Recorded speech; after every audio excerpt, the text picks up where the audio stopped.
Hello and welcome everybody out there in YouTube and D&D land. I hope you're all having a fantastic day today. Before we jump into the action, don't forget, like, comment, and subscribe. All of those things help us out tremendously. If you're interested in supporting our community a little bit further, consider becoming a member here in our YouTube channel. Memberships start just $2 a month, and you gain access to some really cool emotes. Lastly, if you are interested in joining any of our games, we are starting a new campaign on Sunday. We're having our session 0 this week, where they are going to be playing in Greyhawk as wayward individuals who find themselves at that location under mysterious circumstances. We'll work out all the details this coming Sunday, but we are utilizing all of the playtest material for 1D&D and plan on doing a full transition over as soon as we have access to the books. In addition to that, we have open slots available in the Tuesday early campaign, 1 or 2 more slots still available in that game, and Saturday, which is our new campaign inside of Dragonlance, also has a couple of open slots. So if you're interested in any of them, be sure to reach out and let me know. Now, without further ado, Sybil, what happened last week? So we started the previous session at the arcade and the mall that the Han Dynasty is supposedly building, or confirmed to be building. Yes. We've confirmed, yeah. Pyre breaks into their servers, and you confirm that they're associated with it. You don't know if they're building, but they have their hands in everybody's pockets. Might as well be the same thing. Yeah. Pyre breaks into the servers, and he finds our medical records, oddly enough, listing a few things such as our blood type, which apparently most of us share the same blood type, as well as our magic potential. We also find something related to some tests, one of which includes guild arts, and he's marked as failed. All of these, files and such are signed off by a doctor named Brenna, which we later find out was one of the physicians that was tending to guild arts after the mission where he not only contracted lycanthropy, but also got a bunch of his former students killed, which are the group that Tony and Sylvia belong to, if I'm not mistaken. Yes. Later on, we go to find guild arts, and we tell him about all of this, and he tells us about Frenna and such. And he tells us that to find out more and to find out where this Frenna might be, we would need to go into the surgery wing of the hospital where he used to be. And he also assigns us to do more training in usual guild arts fashion, but that's about it. So, you all were given the knowledge of the location of this hospital outside of Spellington Heights, further down towards the south, deeper into the landscape, not associated with Barnabas's family's territory, but on the outskirts outside of it. A location where, well, none of you have ever really spent time or traveled previously. So, you guys begin driving off towards that hospital, correct? Seems like the place we need to go. Yeah, that sounds good to me. Would you like me to stop off anywhere along our way? I turn to the group. Do we need to stop anywhere? Not that I could think of. I actually have my armor this time, so. That's an improvement. Good job. I thought so. Anyone else?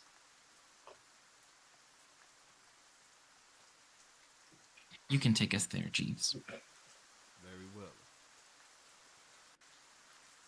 He pulls out a map and starts well, mapping out how to get down there. The drive should be just over an hour and a half. Now, if anybody needs, you can short rest while you are inside the vehicle. I don't think I do. I do. Oh, no, that's okay. Oh, I could do a short rest. Yeah. Yeah, go ahead. Get my spells back. That's a nice die. Nice die. Oh, yeah. So. Oh, wait, actually, I think I could burn a channel divinity for something.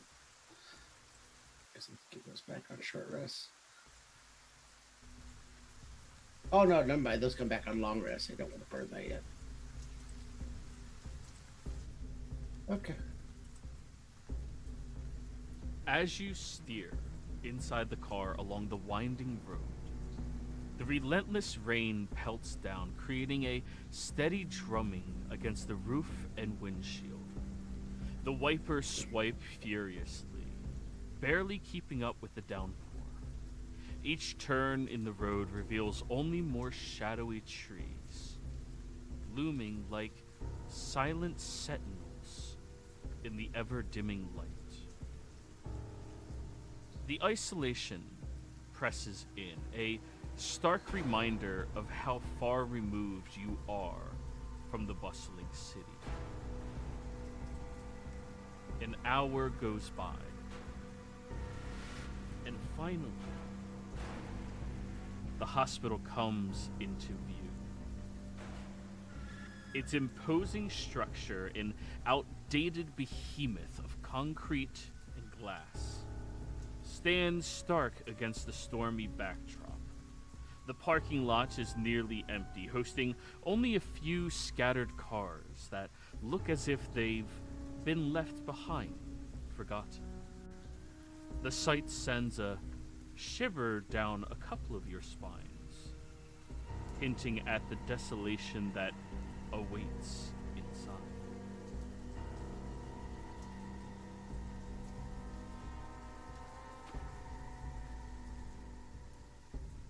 Well, good. At least it's not creepy. That would suck. Cue the thunderstorm. Oh, hey, is that a hitchhiker on the side of the road? Jeeves, Have any of you ever been to this hospital? None of us? Okay. Nope.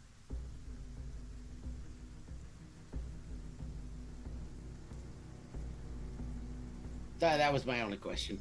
Okay. Do they have snacks?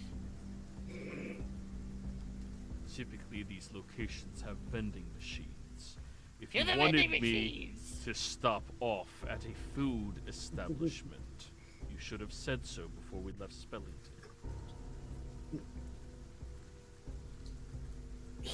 Can I just pop at the Vine Sense just to make sure nothing's fucked here? Nothing stands out from this distance. I don't like how you phrased that. I Good. just said it. Anyways.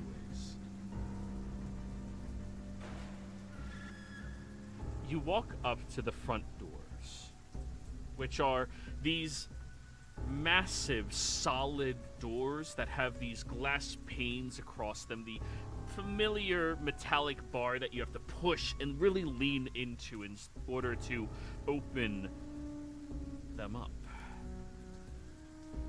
The interior light flickers with a little inconsistency, casting eerie, dancing shadows across the wet asphalt.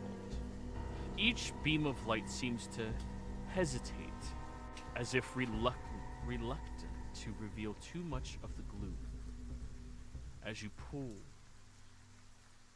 up to the front desk, you do notice the headlights of Jeeves' vehicle turn off, and the doors behind you shut with a very distinct and metallic clasp.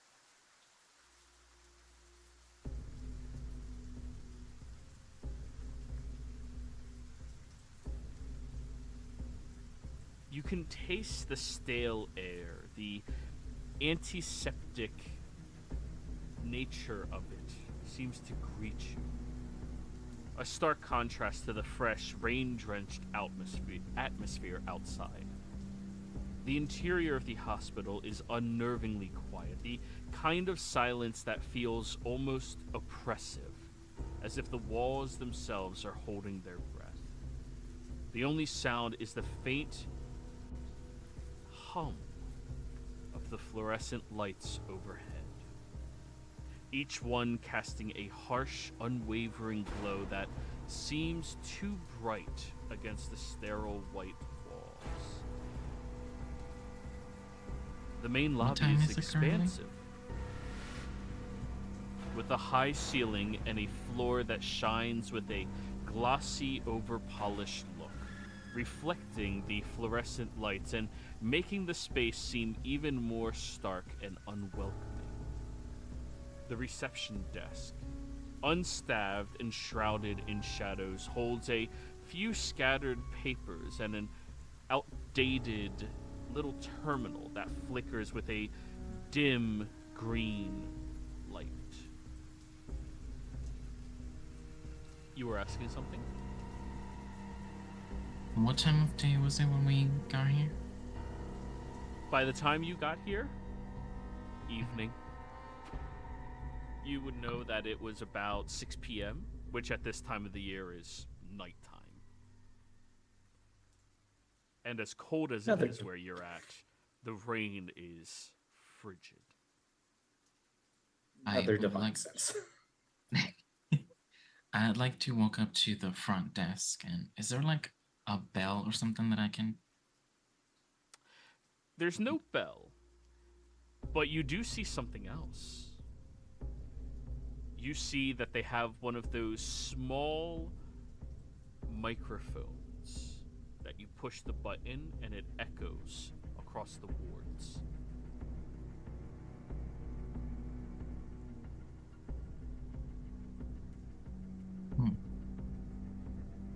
Hello? You say into the nothingness.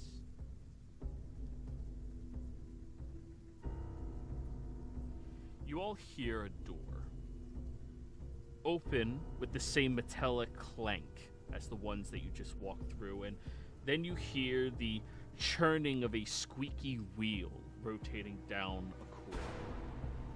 You look down the multiple hallways branching off from the main lobby, each one identical with doors lining either side. The doors closed and unmarked add to the mystery. But you see a cart moving towards you all. The front wheel squeaking as it seems to pause every now and again before pushing through the rotation. But there does not appear to be somebody standing behind the cart. Not that any of you can see. Dresley, you said you're using your second divine sense? Yes. Out of only 4? Yes.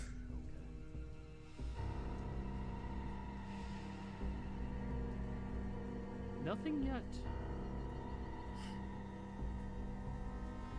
And as the cart pulls up in front of you all,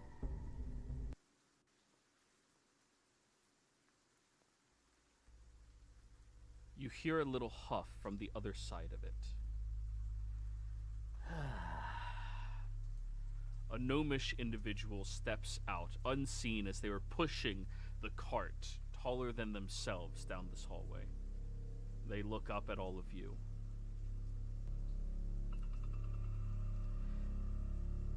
Well, is this an emergency?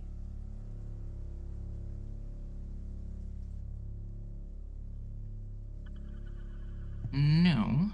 We're students from, Eldermage High. And Oh, we're doing a bit of research, and we wanted to visit the hospital, since from what I understand it has some historical value to the city. roll me a deception check. Yikes. If you cast that spell, wait till the new edition, then you can do it as a reaction if they fail. Oh, okay. 19.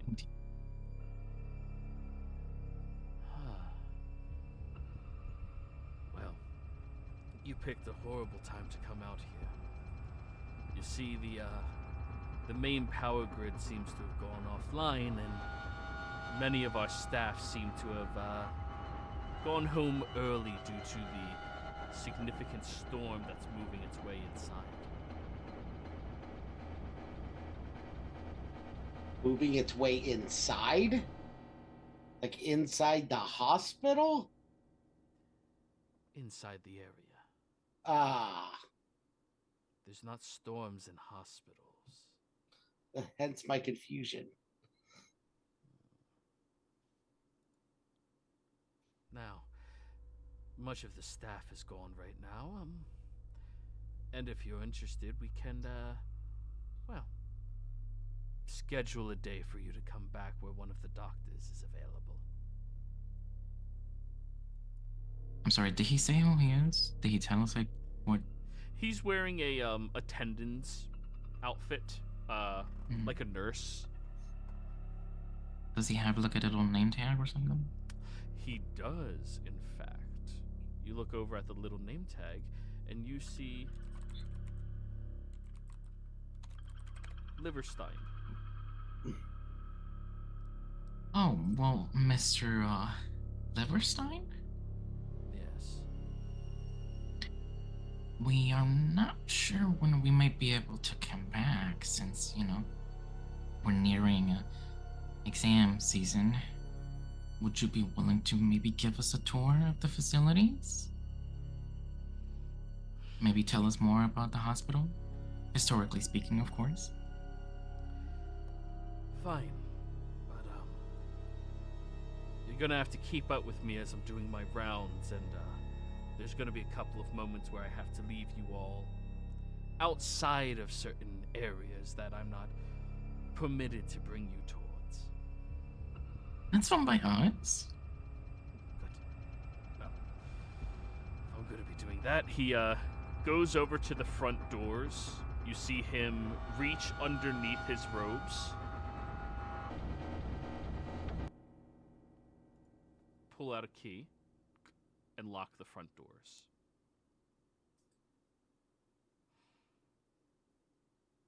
Once he puts the key back hidden away underneath his garb. Was I able to bring Silverwind in here, or no? Not a chance. It's a lizard. They're unsanitary. This is a hospital. Okay. So Silverwind can be protecting Jeeves and the car outside. So, what in particular about the history of this hospital are you interested in? What? What in particular about the history of this hospital are you interested in? Oh, well, I suppose we can start from the beginning. Who founded it? And when? The founder of the hospital are Dr. Yin Ross and Dr. Talos. This was some 45 years ago. Do those names ring a bell? Are you Jeez. proficient in medicine? In medicine? No. Then no. I am. Roll me a medicine check. You.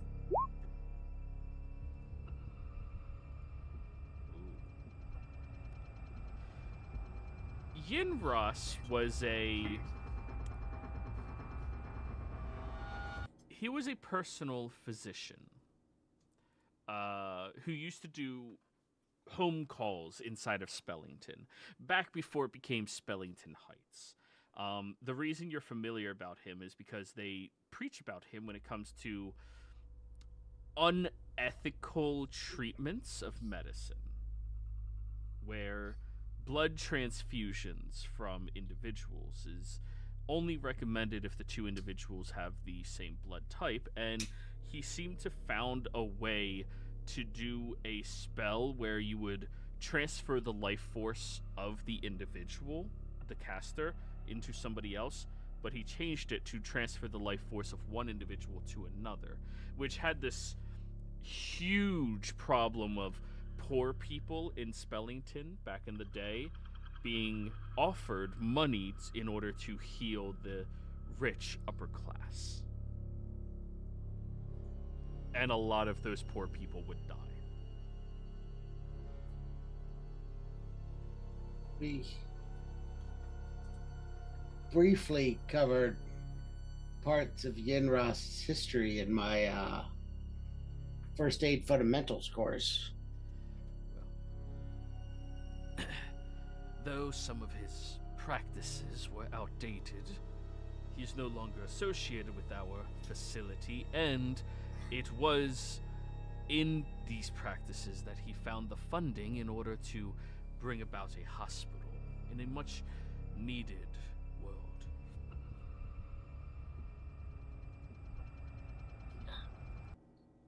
All the money he made siphoning life force from the poor into the rich. What you mean? When it comes to the practicing of medicine, the history and origins of many of the things we do usually stem from unfortunate practices before we refine it. Was he some kind of necromancer? Most doctors are. Ah. Is that common knowledge? No. Because why wouldn't you go to a cleric for help? Clerics, They're expensive. at churches, they are expensive. But doctors usually know how to help people and know the body very, very intimately and well. But you also have to deal with the fact that usually they're more well educated, which, I mean, there is a curse known as genius. Is it contagious? Not for you. Oh, okay, good. Now, they founded this hospital because there was a war brewing in faraway lands, outside of our own continent, individuals that were, well, seeking to rid the world of competition and of other people that weren't matching up with their religions. Hospital became very necessary as most of the worked and knowledgeable individuals had to ship off and go into wars. Everybody left behind had a lot of trial and error, so they took it upon themselves to create this facility. But originally, the facility was not just a hospital, but a psychiatric ward. Many people would claim that they are mentally ill in order to avoid being brought into the war, many retired adventurers included. So the hospital acted as a way to test these individuals, to make sure that they were mentally unstable and not able to be brought into the war. Of course, the practices of discerning that back in the day were, by our modern standards, very unsightly and untamed. Cruel, even. But I think the history is just that, in the past and history. Many of our corridors have been refitted in order to accommodate specific things. We have a nursery now, whereas we didn't previously. As well, it's hard to have a baby when most of the people are away fighting. We also now have outgoing wards, incoming wards, surgery wards, things like that. And we still have our one psychiatric ward.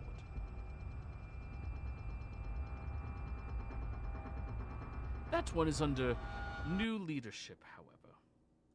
They have a doctor who works day and night in order to assist people with their mental blights that are brought there. And in the past 45 years, there's only ever been 2 people to break out of the mental ward. And we do have a couple of individuals that we have to leave there for their safety and the safety of the public. Do you know the names of these people who have broken out? I'm not at liberty to discuss things like that. It's a part of my contract with the hospital. What about the name of the person who runs that ward? That doctor. Well, she prefers her privacy. You're not going to write the name down in your paper or anything, do you? Will you? I hold on my hands. No paper. Be sure not to write it in anything. Her name is Dr. Freyna. Dr. Freyna. How long has she been running this ward? Her and her company rented out that ward sometime in the last few years. I believe it's only been 2 years or so. Correct me if I'm wrong, Joey, but didn't you just say that she's been running it for 45 years? No, I said the Oh, hospital. the hospital's been here 45 years. Correct. Oh, I thought that was the ward. Okay, sorry. No. Her and her company. So is she not directly affiliated with the hospital? She is contracted into working here at the hospital, and the company has been funding her research and, well, paying us to keep our lights on. You understand the state has been less and less willing to keep places like this open. Many of the clerical variety seem to have been moving into our city. Or your city. We're a little further out. And it's only during times of war that our facility becomes packed. Right. Do you know the name of this company? Is it a local company? That I am not at liberty to discuss. Oh, okay.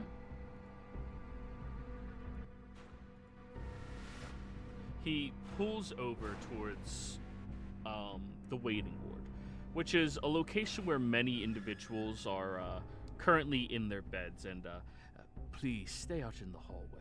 And he goes and opens one of the doors, and you see that the lights at this hour are currently on, but they're dimmed almost all the way down as he goes over behind a curtain, and you hear him talking to somebody. Murmurs from a distance, but if anybody wants to try to listen in more closely. While that's happening, Barnabas, you hear in your mind, you're getting the same thing I'm getting, right?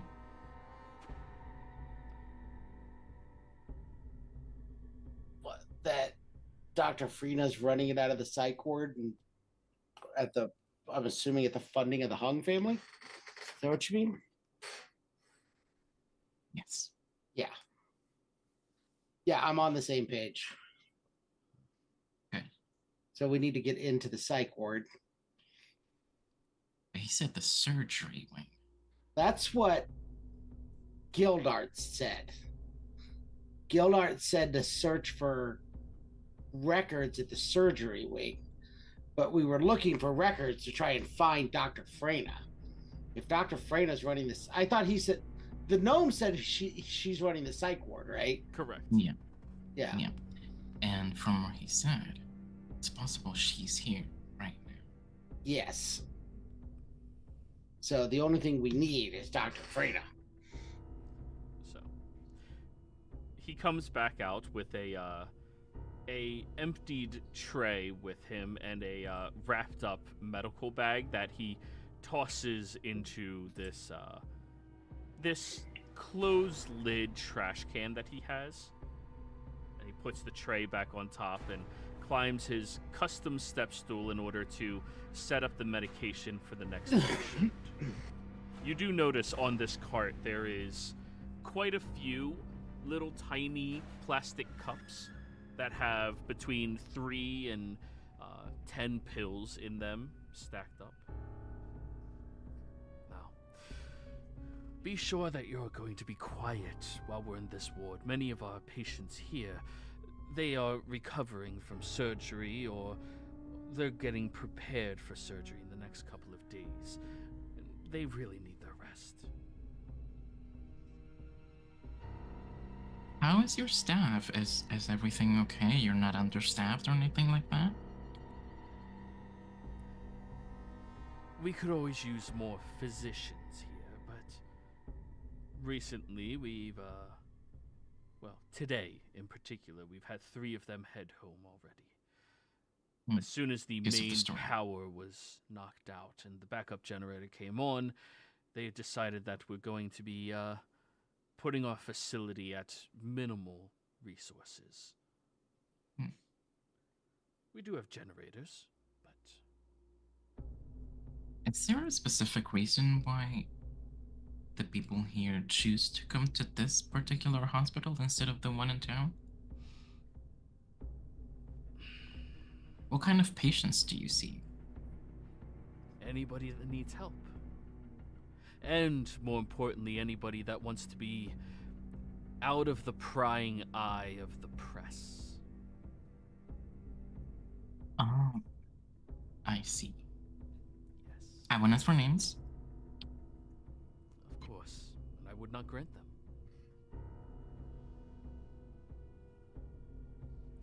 He pulls up to the next room and goes through a very similar display, opening the door, dimming the lights, and seemingly setting up a tray for somebody. But on this person's bring back, he has a tray with a half-eaten cup of pudding on it and what appears to be about a quarter of a sandwich remaining.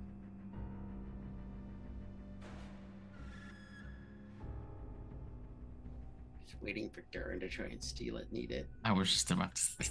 I'm going to try to steal it and eat it. Sleight of hand check, Durin. Okay. 16. That's not bad. That's pretty good. You go in slowly. What are you aiming for? The jello or the sandwich? Sandwich. Okay. It's only about a quarter of a sandwich left. Jello. Half a jello. Okay. You take the jello off the tray as he's pushing to the next area, and all of you look back at Durin as he's just happily eating his green jello. The greens are the best ones. I know, they are. But we also receive individuals who live out in the wild lands. People who don't wish to conform to city life and, well, not a part of the, major farmlands around here. Some people just wish to live more nomadically, and sometimes they come back with a little pain that happens. Accidentally stepping on a bear trap or cutting up their arm on some sharpened barbed wire. And then, of course, there's the individuals that are looked down upon by the churches who do not receive any special accommodations. Those people I feel the worst for, honestly. Some people, because of their opposed viewpoint on religion, makes it so they're not able to receive the help that they desperately need. I look over at Barnabas. Sorry, my wife was texting me. I missed it. What was the question, Sybil? Oh, it wasn't a question. I'm just looking at you after what the guy said. I didn't. I guess Commentary I on didn't religion. Oh, yeah. I'm used to everyone else around here being an unbeliever, so that's why I'm becoming more and more hardcore with it. Dresley's gonna get sick of me by the end of this. Good. And the green man saith unto you. Exactly. all these heretics with this pseudoscience, or Which- science, I guess, which is pseudo theology. Which is not to say we oppose religion at all, of course. We welcome anybody who wants to pursue whatever they need. We just choose to assist anybody, regardless of their religious viewpoint. Because, at the end of the day, mortals have to have each other's back. I'm assuming there's a cost. Oh, there always is. How else can you keep the doors open? We don't get much funding from the state, unfortunately. But didn't you say some company was providing funding? In recent years, yes.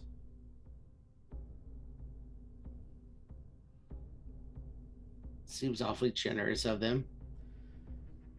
Very generous and greatly appreciated as well.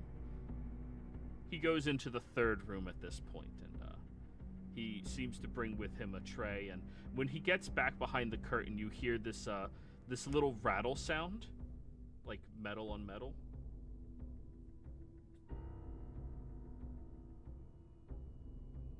Coming from the tray?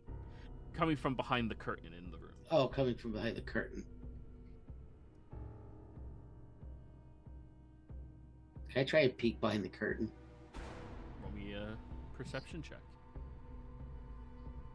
Can I get it on that? Sure. If it would be too dangerous for me to cast a spell, if it would throw things off, then ignore the guidance. Yeah. 16, however. Barnabas, you don't really get a good vantage point as Durin kind of puts his head in the way as he's looking. And Durin, you look over there and you see that there appears to be a half-elf. He looks honestly very unkempt for a half-elf, like 5 o'clock shadow. His hair is thinning rapidly. A little bit of a beer belly too. It's very weird for elves to look like that. And it would appear that he has police handcuffs on his left wrist that's keeping him bound to the bed. Kinky.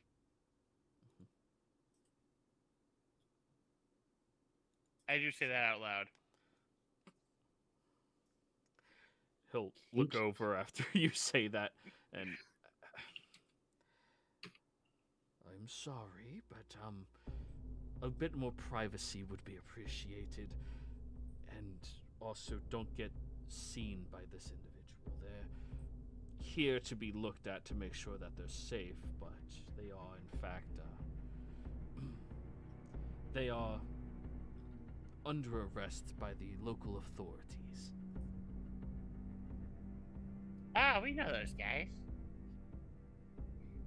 He calls out, "You have to let me out of here. Please. Please let me go." Oh, well, maybe you say we gotta let him go. Stop. No. Oh.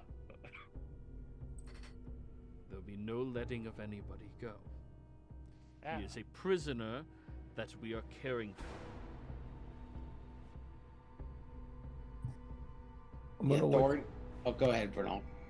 I was gonna whisper to Doran, next time he turns his back, I dare you to take one of the things of pills and eat them all. Dear God, man. Challenge accepted. So he pushes it to this room. When he closes the door, he locks it. And he pushes up into the next room. Now's your chance. Uh-huh.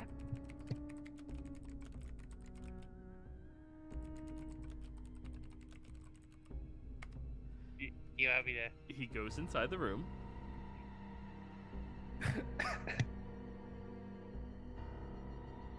You're gonna make us have to beat up this poor gnome, Durin. Maybe.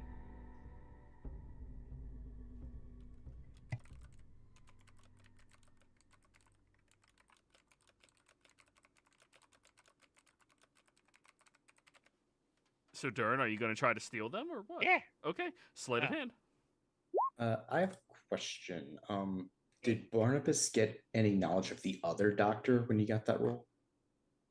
The Tullus? No knowledge on Tullus. You didn't roll high enough for that.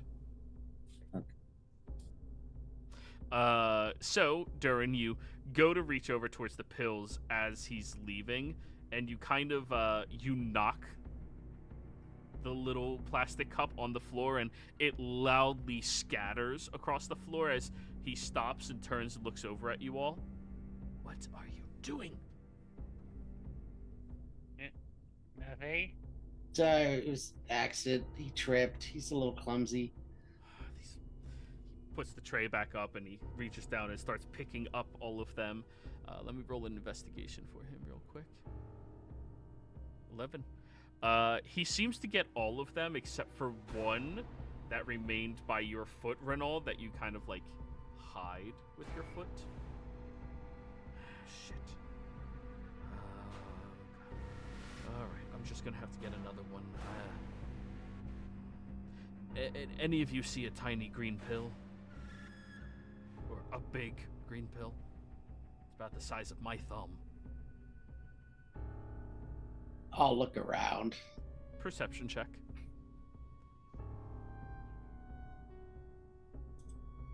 Don't fail me now. I want to be low. 13. It's kind of behind Renaud's shoe. No.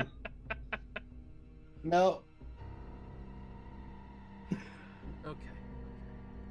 And he goes and brings the things into this patient's room, and you notice now he's kind of keeping an eye on all of you out here. But you do have the one pill, Renaud. I'm gonna just put my hand over towards Durin and be like, "You want it?" If not, he's gonna just throw it into a random one. Of course I want it. Okay, I guess I'm giving Durin the green pill the size of a thumb. Okay. Durin, you take it, I assume? Can I roll medicine to see if I have any idea what the pill is? Unfortunately, at your current proficiency in medicine... That's fine. That's Could not. Could I roll something to see if I know what it is? Given my background? Assess drug. Unfortunately, this is actual medicine, not drugs meant for consumption of fun. Like that would have stopped me at some point. Yeah. Well, it depends upon the drug. I mean, sure, a drug dealer would know a lot of the different drugs, but not necessarily like heart medication and stuff like that. I could probably tell like anti-psych from like heart pills though. Like, I know which ones are gonna fuck me up and which ones aren't. I will tell you that you do not recognize this as a pill that is gonna fuck you up. Ow. That doesn't mean it won't. Alright, so roll me a d6. 1, 6, 2. You take the pill, swallowing it, and you're a dwarf, so it's going to take a little bit to kick in for you, but in about 5 minutes, you're going to notice something. So, he comes back out and continues his pathway down the corridor. So, as I was saying previously, we are a fully operational facility right now, and we are missing a little bit of our staff. Unfortunate that you picked today. That storm really did come out of nowhere. But that is enough about the mundane aspects of this facility. What interests do you have in it? What in particular do you wish to know about? Oh, I have a question. So this psych ward has been around for 2 years, right? No. The psych ward has been since the original creation of it. It's the only ward that we maintained as its original purpose of being a psych ward. So the 2 years is how long this Dr. Freyna, you said? Correct. Has been? Okay. So what kinds of things do they do there? Well, they maintain checkups on our oldest resident that we have there.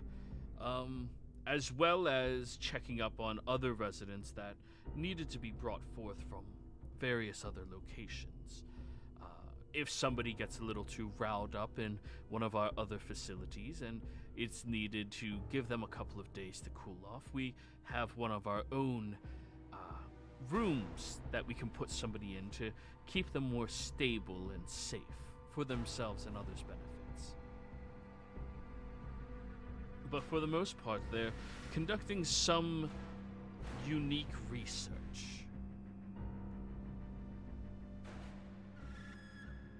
And as an attending, an attendant, I'm not particularly knowledgeable about this, or at liberty to know about it. Project. When he says that, Durin, you begin to notice there appears to be... Oh, wait. Why did it scroll all the way up there? Oh, sorry.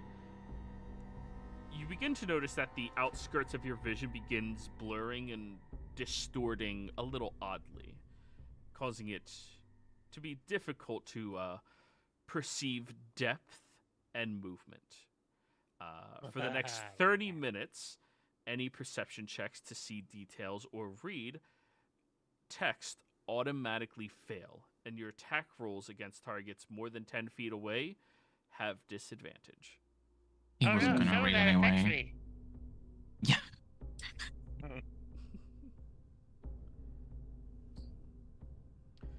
But yes, you all notice he's squinting now to see things. Are you okay? Yeah. It's a bit odd. You never spent time in that ward, did you? I remember. That was a Maybe- joke. Maybe he should. Is there a chance we can go drop him off? All in good fun, but by no means should any of you go down that hallway. And he points over at the door that is labeled as Psych Ward. And it has these very large glass panels in it that are about a foot wide and 2 feet tall.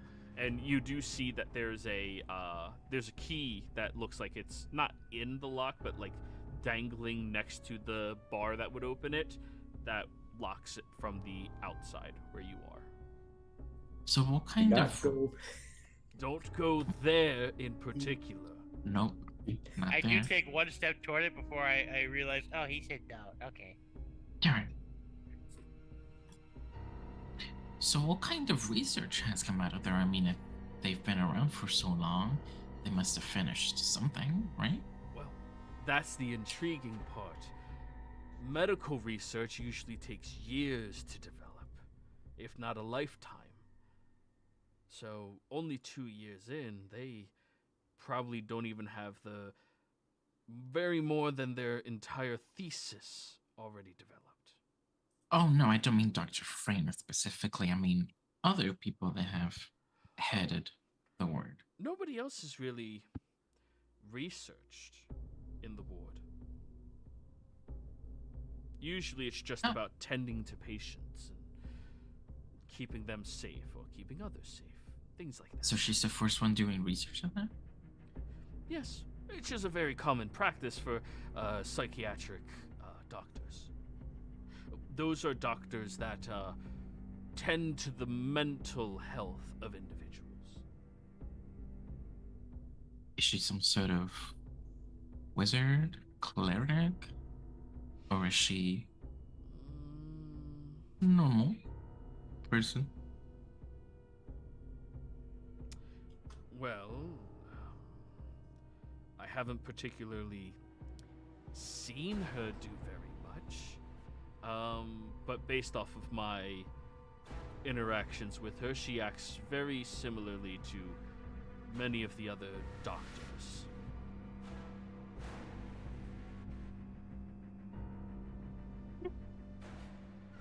That's unfortunate. Has she always worked here in the psych ward? For the past couple of years. Previous to that, I believe I've heard them discussing. She spent some time further towards the East Coast. So she didn't do like her residency here in a different department. She came in already and went straight to the psych ward.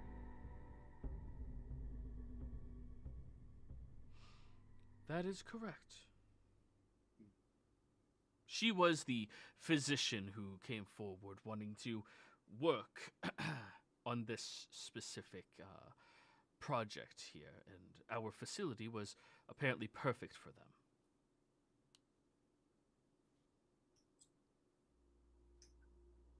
You said there was another founding doctor for this hospital. One was Yinros, the other Tullis. What are they known for? Well, how do I put this? They were most well known for being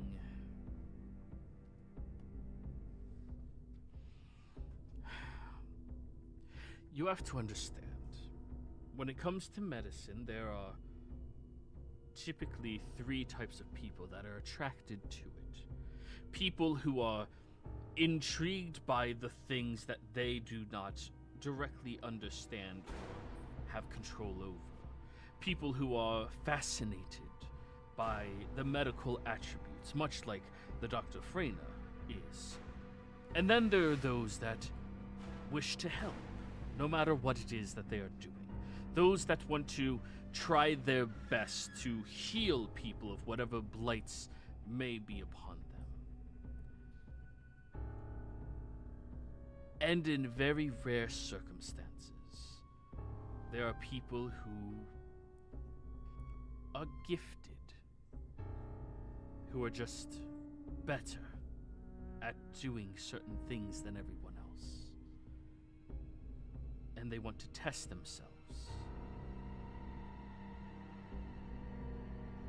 Tulos was one of these such doctors. He was conducting unbecoming experiments on some of the patients that were here. In fact, we still have one of those patients who is in our care after his experimentations. Echo. What? How'd that go? The man had a disease, a mental illness that caused him to be unfamiliar with people as people. He does not and has never seen people as anything other than objects of hatred. There's something wrong in his mind that some people have theorized is close association with the devil itself, wanting to punish everybody for any number of reasons. But the good doctor, upon experimenting on him, found out that he found a way to make it so this individual, their body would repair itself no matter what happened. Though this patient started out as a human, now there's something greater, something immortal. Like a dwarf? No, something immortal. And to call them anything humanoid would be a gross misinterpretation. They still seek to hurt people, and well, even 14 years ago He did break out. But we got him back, and he is safely kept in that ward. You almost sound like you admire the results of the experimentations on this man. Absolutely not. But it is a fascinating thing to consider how a medical physician was capable of creating a immortal creature. Insight check. Go for it. Can I assist? You can 'Cause I make was your about own. to Okay. Oop. Well, Ignore the 3.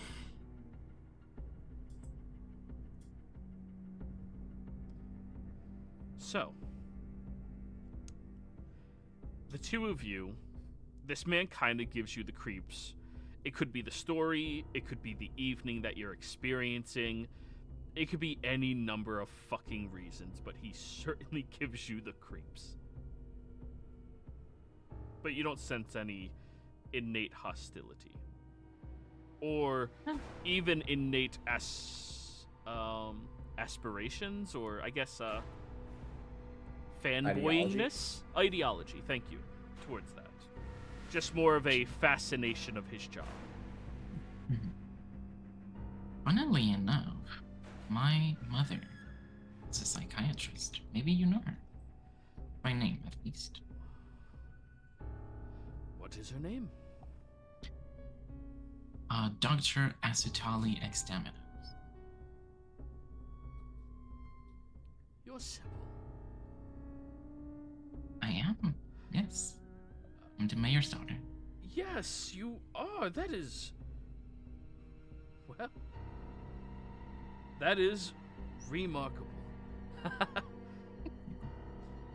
Pleasure to meet you. Your mother has worked contract work in this hospital for years. Last time we saw her, however, has been a little bit more than 6 months or so. She's been busy.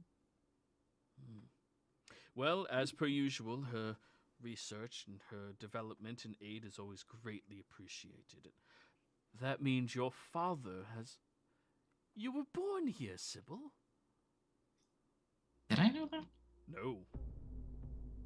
Oh, really? Oh, no. You had no idea you were born here. Wow, you were born? Well, of course, she wasn't hatched out of some random facility. It's everybody's born. If you would like, we can go pull up those medical records. That could be fascinating. I assume you're not going to tell the Ethics Bureau on me for that. I didn't even know where to begin. Your mother would. But yes, would you like to look at your record? Definitely. I didn't know I was born here. Oh, yes. I remember your mother discussing it during one of her luncheons that she was having with Dr. Freyna.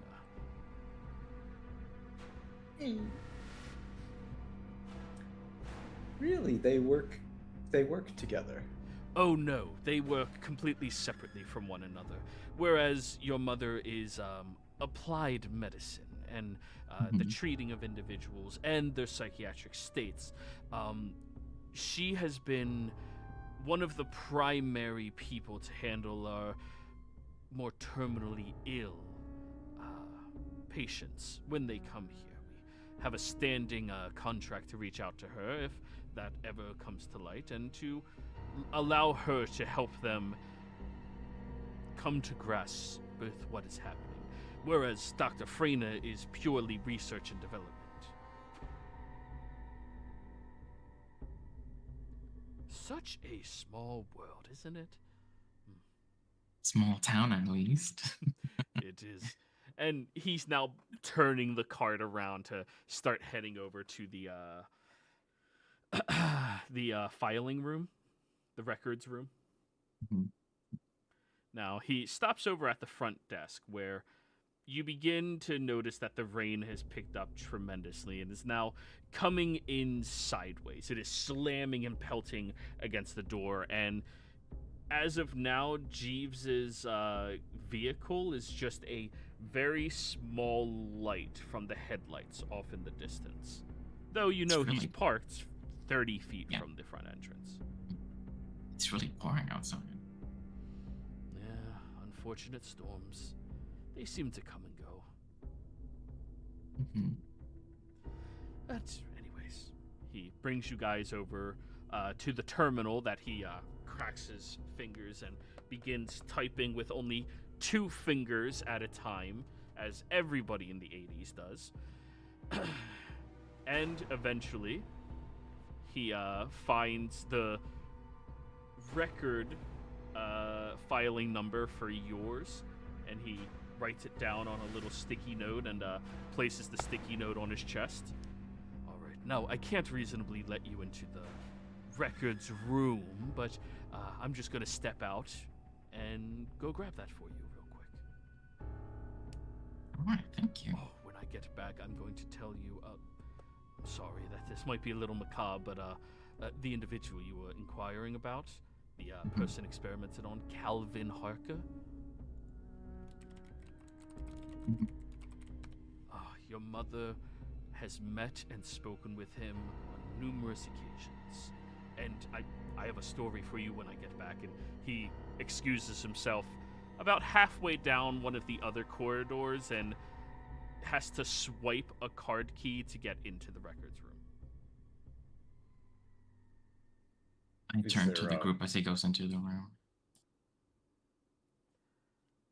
Do we break for it? No. That's all. I'd like to hear the story. I can go get that key. If you can say the one for the psych ward if you'd want. If you can just say I went to find a bathroom. No. And make sure you're not seen.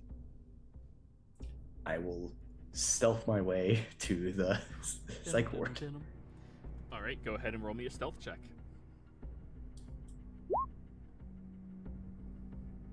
18. Okay. You? That wrong S word. Okay, roll again. Oh, damn it. It was only a 10. 17. See, you rolled better. That's still good. I rolled worse. No, that's an 11 compared to a 10 on the die. That's yeah, better. My number was worse. I got 17 on 18. Hey, that's literally a skill diff that has nothing to do with the die. Now keep in mind, you're not guidancing your stealth on stealth checks unless it only takes a minute to do what you're doing. What you're doing is going to take a little longer than a minute. You go down the corridor.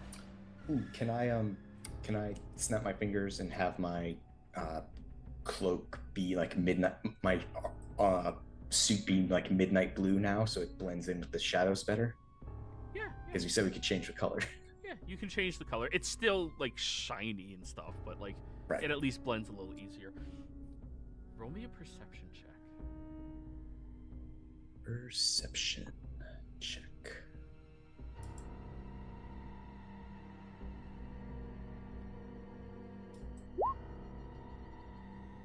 Oh, 10. You don't notice anything.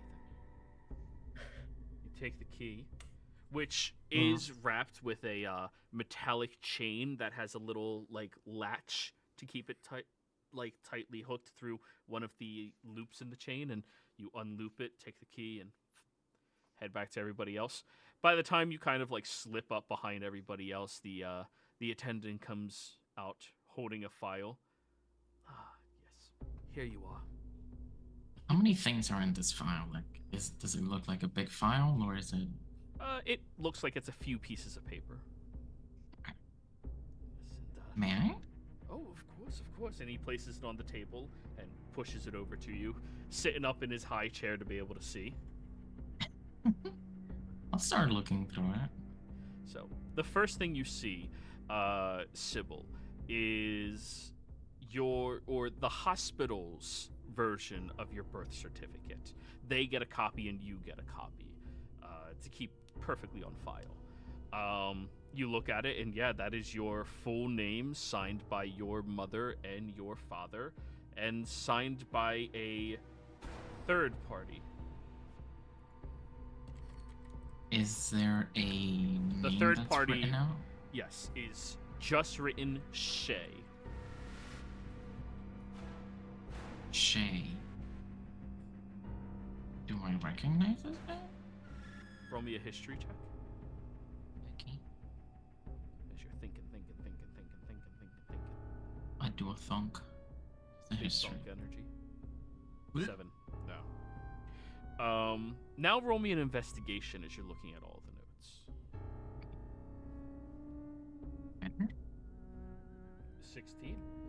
Yeah, that is a birth certificate. I mean, it looks as authentic as the maybe one time you've seen somebody's birth certificate before in your life. I mean, honestly, you don't look at them very much at that age. You flip over and you start looking through all of your records. Born 6 pounds 3 ounces, length 13 inches, which that's pretty tall. Like, you know, that's a sizable baby, right? Pretty big. I'm tall, yeah. Yeah. You see that labor took course over 13 hours. Have to feel bad for your mom for that part. And then when you look at labor 13 hours, it also has /8.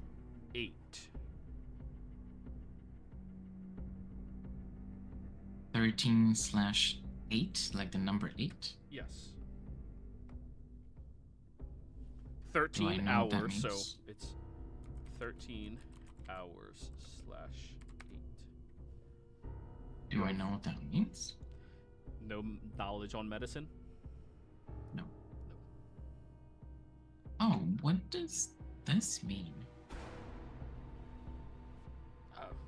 No idea. Oh. Maybe you know, Barnabas. Since Do you you're want me to look at it, Sybil? just this part. Okay. Put your hand over everything else except that right there. I throw myself on the table and Ooh. I know all your secrets now, Sybil. I mean, you know a big one. How do I always spell separate wrong? That's spelled right, you jackass. Okay. sure.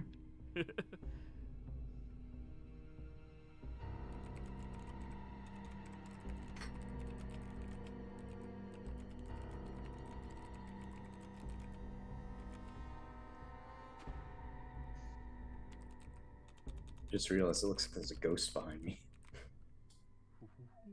Yeah, There actually might it be. does. Turn around and double check real quick. I wouldn't turn around if yeah, you're dead. Now we know who dies first. Yeah. I whispered what you come to the conclusion of, Barnabas.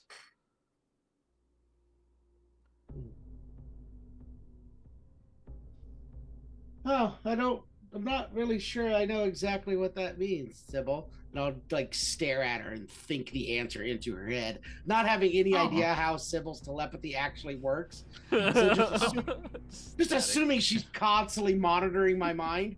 So I'm just staring at her, trying to give her the actual answer without saying it out loud. Oh, well, that's unfortunate. Well, I'm sure it's nothing. And then you hear in your mind, what is it? I'll tell Sybil in her head. Okay. So how do you articulate that? You can type it if you want. All right, I'll whisper you. Yeah. Oh, I'll just send it to you in Discord. That way it doesn't pop up on the stream. Mm-hmm. Yeah. For all those dirty viewers out there who saw what I typed. So. Yeah, but Dirty viewers. I hit Sybil it. was grown with an extra head. They had to choose which one kept the body.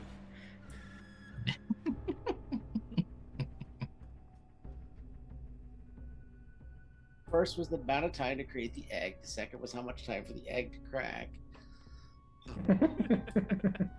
And then the process Oh, of scrambling the egg. Oh. 13 hours to lay an egg. That would be torture. God. I mean, we've all had poops that taken like 2 minutes, right? Like, of the actual pooping. It It only take sucks. 2 minutes for some people. I'm actually a speed pooper. My poops on average only take 2 minutes. So weird to me. It's so good. Have you never had a bowel issue? When I was a baby, but that's a different topic. Oh, well, like I said, I'm sure it's nothing. Is there anything else here that I can see, Joey? Those were the only things that you took note of from the record. Okay. It looks, I mean, authentic, right? You don't know who Shay is, and that extra little bit of information that Barnabas figured out. Right. All right, well, isn't that fun? Learn something new about yourself, huh? Right? Here. You can have Learn it back. new things about Sybil every day. Not too much, I hope. I'm sure there's plenty left to unpack, Sybil. Yeah. Anyways, allow me to take this back. He takes the file and starts heading back over to the records room. Anything once he's out of earshot, guys? So should we try and convince him to leave us here to wait out the storm while he goes and does his rounds and then sneak off without him? It's either that or we're gonna have to incapacitate him, and I don't really want to do that if I don't have to. You can try.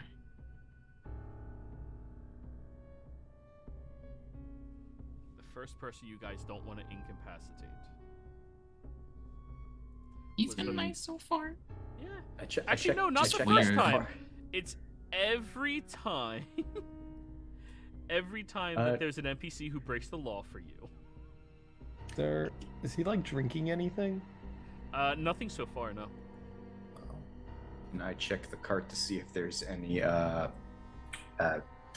ether, whatever the heck that substance is that knocks people out when you put it to their face. Chloroform? Yes. It also does it. So does You shouldn't. arsenic. You should know that doesn't actually work that way.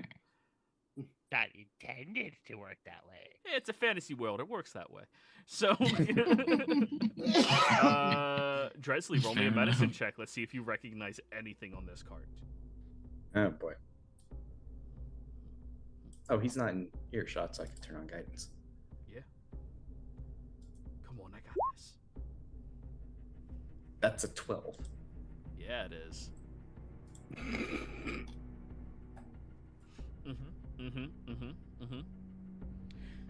So that one pill will make it so somebody doesn't have to pee. One of your siblings takes it.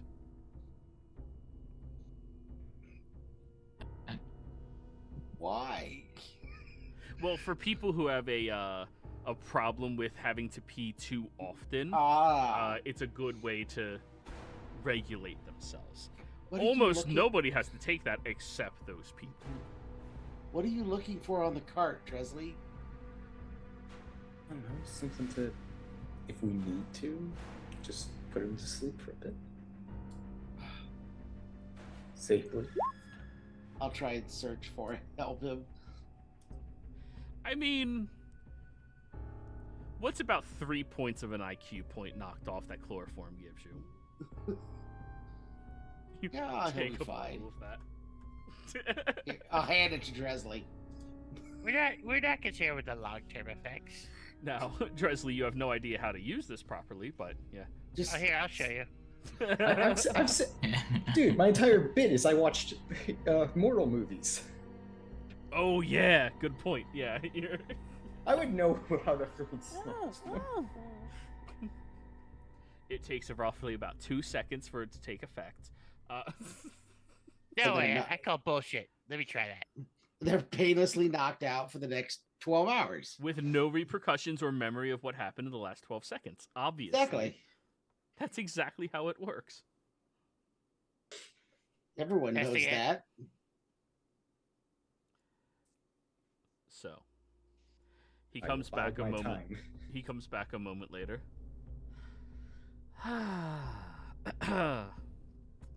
So, I showed you the, well, pretty much the one room I'm allowed to show you guys. So, I think that's the tour for today. I mean, if you want, We were your mom. we were can told there were definitely- things called vending machines here. So, oh, sorry. If you want, I mean, talk to your mom, and when she's coming through on her next, well, her next project, see if she can't bring you with her and learn a bit more. Well, thank you.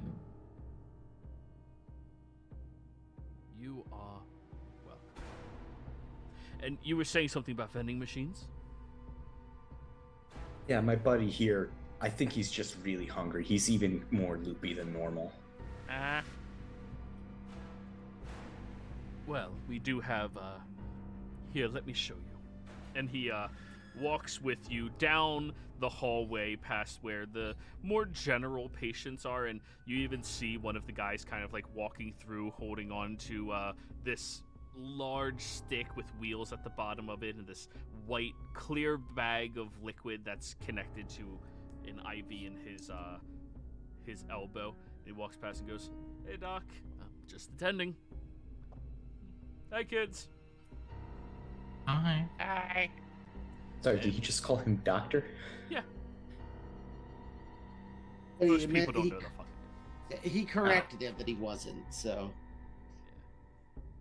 And he brings you down to this nice little waiting area where there is a nook. And you look forward at 4 different vending machines. One exclusively has water, sparkling water, and juice in it. And it labels and advertises as chilled. The next one has obnoxiously sweet foods in it. The third one appears to have fruits and veggies on like a I'm already putting rotating one. coins in the second one. The fourth one has wrapped sandwiches made this morning. And the fourth one. Okay. The machines only seem to take silver though. Okay. So how much silver do you have? 10. Okay. It's 1 silver piece per thing that you're trying to get from the vending machines. Which Okay, is I'm out of way too silver. expensive, guys. But keep in mind, it's a hospital. I am out of silver. I'm gonna buy an orange. Barnabas, you hear in your mind, are there any cameras? I'll look around and see if I spot any. Okay. Perception check. You don't spot any. We're good. You blind bitch. You're like, there's an orange. You squirt a little orange juice into your eye as you Oh, go to look. No. no, we're good. All clear, Sybil. That's why you don't shove your thumb into the orange. You have to slowly peel it. See, I know how to open an orange. Barnabas evidently does not. No, he does not. Rich, privileged children. He grew up on a farm, can't open an orange. Mom always did that. You for also me. can't ride horses. Oh no. They grow oranges down south. He's a northern boy. He knows about corn. Corn. Yeah, wheat. It's corn. That's it. Is Barnabas a child of the corn? Am the child of the corn. Aren't we all? No, Anyways. it's just him. Yeah, pretty nice vending machine. You know what? And he puts 1 silver piece in as well, and he gets a sandwich and he holds it up. Honestly, the pastrami and American cheese is pretty good. He's right, it is. Oh, and there's the and condiment station over there in case you want any sauces on it. Hey, You said run the over. secret words. Condiment? Or sauce? Just food in general. They have Well, the sauce. Yes. It looks like secret the word storm is is gonna there. keep going for a while. So is it okay if we just kind of hang around while we wait? Roll me a persuasion. I mean, we'll Sure, just sure. wait it out here in the cafeteria. Durin bought so much food; he's just gonna be here eating for a while. I just want to try and give her Sybil advantage, Yeah. trying to help. You are helping. Go ahead. You have advantage. Roll that persuasion. God, thank you for helping. The thing you're best at, persuasion. Yeah, 'cause Way I we've am been rolling trained in tonight, it, she so- needs it. And look at that Hey, difference. We love 22. Teamwork Yeah, makes that's the a big dream work. difference. So, you go ahead, say those things to him, and he, all right, but make sure you guys hang out here. I'll check up on you every hour or so, just to make sure everything's okay. Sure. But yeah, there's nobody outside in the car you guys came here on. I assume you didn't ride horses, right?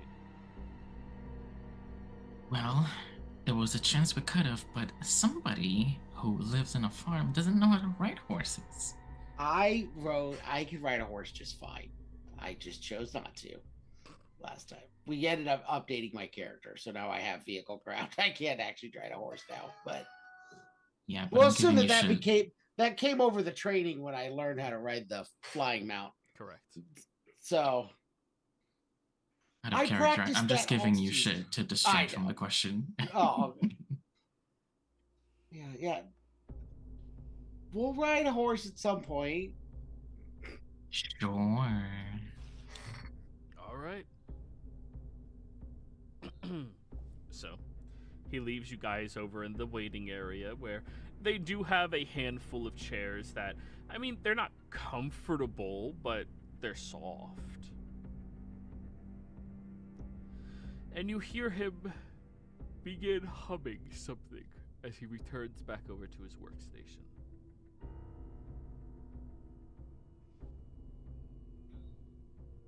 Where is he in relation to us? Is he static or is he He's moving around? down a corridor, hanging Mhm. out at his workstation.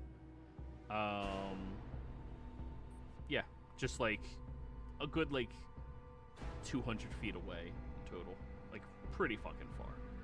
Okay. I hold the bottle of chloroform up to Sybil.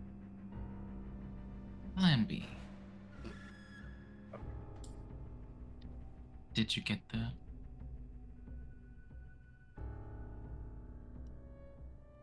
Did you get what?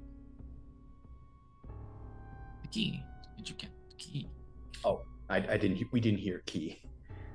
I didn't say key because I didn't want to say it just in case. Oh, sorry. I didn't realize what was happening. No, that's Yeah, fine.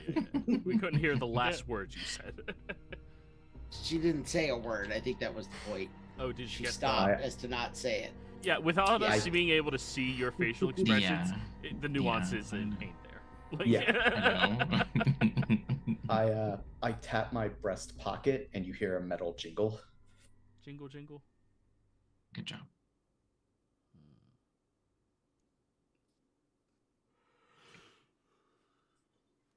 So, Now, is there a way for us all to move in that direction without being seen?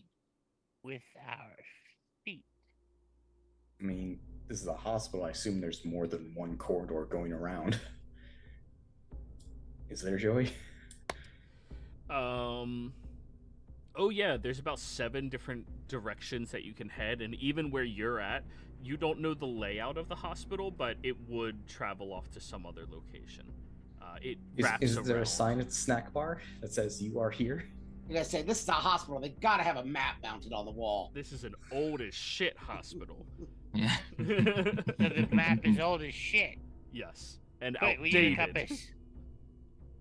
You look at the map, try to roll a survival check to start piecing together anything about it. Okay, I will assist. good. Nice. Neat. So, Durin, if you understand the basic layout of the facility, where you are standing is the waiting area, and that is actually labeled as the sign-in area on this original style map. The foyer is labeled where that front desk was that the very nice attendant was at. So you're looking at the psych ward. You could get to the psych ward, but you'd have to move from the waiting area through the cafeteria, around through the surgery ward to get to the psych ward.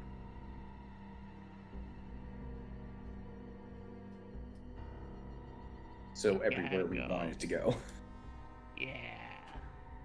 I'm just telling you the route.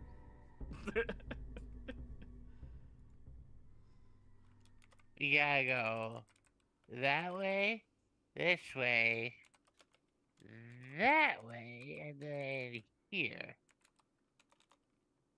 Okay. Now back to my earlier question. Is there a way for us all to remain unseen?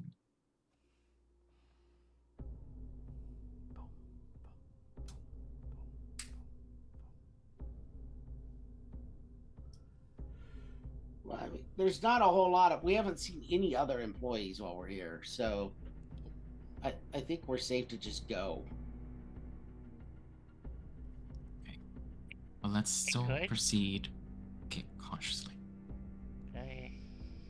Because he's gonna check up on us in an hour, so the faster we can get to there, the better. Okay. Come on. So, you guys all slip away. Start heading over towards the dining hall. And before we get to that room, we're going to go ahead and go on break, everybody. We'll be right back. Okay.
ready. We're back, everybody. So, you all walk down the hallway. I do need a stealth check from all of you. Don't worry, so long as your group does not fail as a whole. I will be casting. No, never mind. I will not be casting that. So long as your group does not fail as a whole, you're going to be perfectly fine to stay out of earshot. That's usually how that works. Alright, let's see. Don't worry, your group's doing fine. Did I click it? Oh no. Oh yeah. You guys are perfectly fine. You go down the hallway. Making your way over towards these large double doors, and as you get right up next to them, you notice that it has a chain wrapped around it. This is supposed to be the dining hall, and when you look inside, you even see the lights on inside of the dining hall, but again, no people. Oh, hey, more food.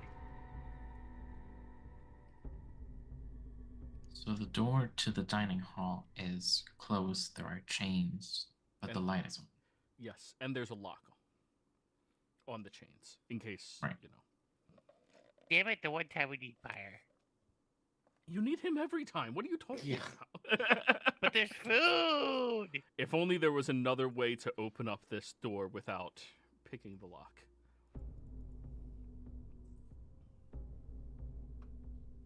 Your keyword. Can I look over at the key that was on the side? What? Wasn't there a key that was right next to it? No, time we that saw- was That's to a psych the ward. psych Oh, ward. that's psych That- ward, my bad. And Dresley has that now. I guess I can check to see if this psych ward key fits the dining hall lock. Roll me a sleight of hand check. Don't fail. Why you gotta say it like that, man? Just guess. Just don't fail. Because if he doesn't, you're gonna, no. Okay, that was not a failure. The key does not fit, and when you try making it fit, before the key starts bending, you stop and pull it back out. If you would have failed, you just would have broken the key off inside the lock. Awesome. Yeah, don't do that.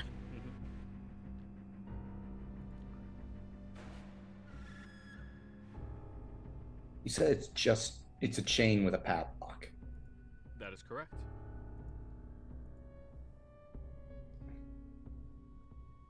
And nobody else has thieves. Nope. Someone needs thieves. I have a stick. I mean, I still have 3 uses of that spike gel. We could try Oh, to so do beard I. pick it again. We could try beard picking it again. I immediately Minus- pulled mine out and just started doing that. Might as well. Give me a dexterity check. Yikes. Steering. 15 plus 19. Ew. Hello. Durin, We've gotten so much use out of that fucking gel. you have remove one more charge. Of You course. have I'm already done it too. never done this before, and you have no idea how you did it now. And yet, you just picked that lock. It opens I'm the up. best rogue in the party. You're the only rogue in the party. Canon druids are the best rogues, guys. Like, And barbarians are the best druids. Who knew? yeah, right. I make a slightly confused face, but I don't question it. So, as soon as you open the doors, all of you with a passive of 13 or higher, Barnabas, Dresley, Durin, the 3 of you can smell rotting meat.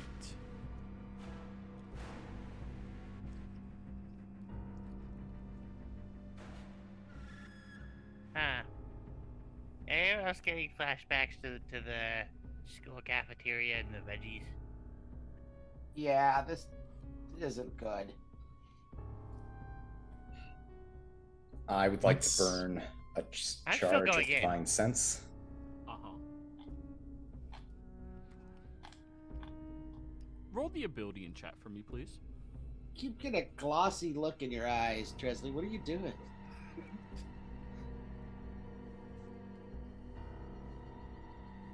I know the location, I don't know the number, if there's any of that list.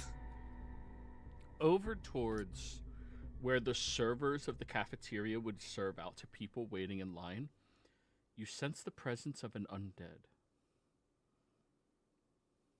My head just snaps to that direction. There's an undead over there in the server station. There might be more.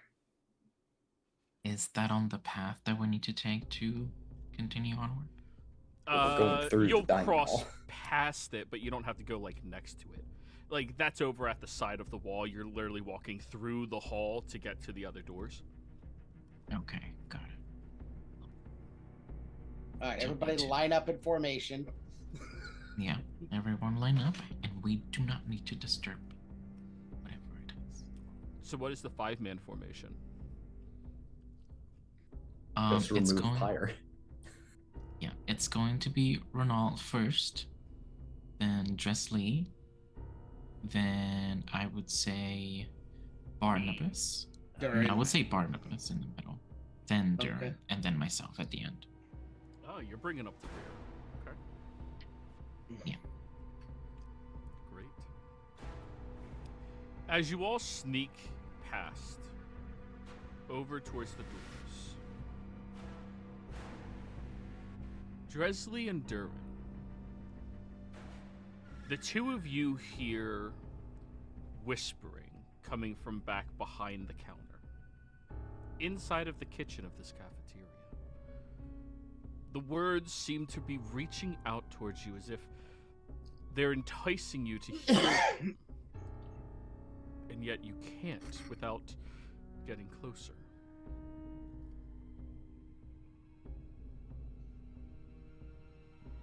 I need the two of you to give me wisdom saving throws. Is this charm? It is. I have advantage. 20. Oh. Ooh. 18.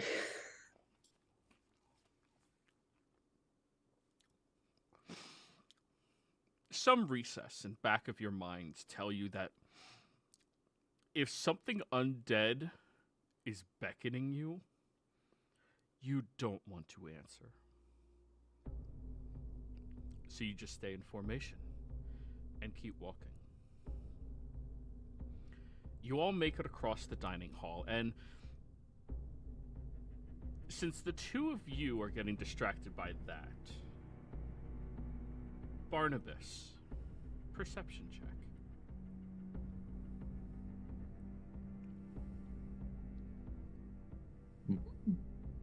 No guidance because stealth, but yeah. Yeah, 17 still really good at your level. There's one tray on one of the tables. And when you look over at it, the apple, if it wasn't for the fact that you grew up on a farm, you probably would have missed this. But the apple is sunken in towards the top areas, which tells you it's probably rotten or has a worm in it. And when you notice that, you also look over at the food, where the bread doesn't have any discoloration to it. However, the edges of the lettuce of the sandwich sticking out are browning. That's a lot longer than a few hours. All this food is really rotten. Like days worth at least. But it's still edible, right? No, do not eat any of it, Dirk. Mhm. Why is the dining hall full of rotten food and evidently an undead somewhere. That why are you two staring over there? Stop staring over there.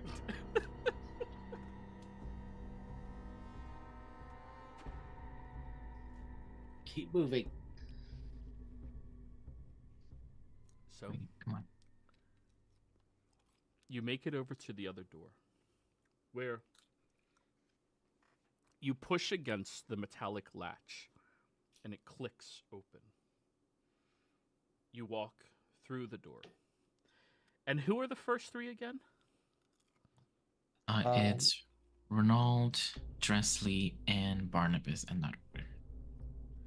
So Barnabas, as the two of them have walked through the front door, and you step through as well,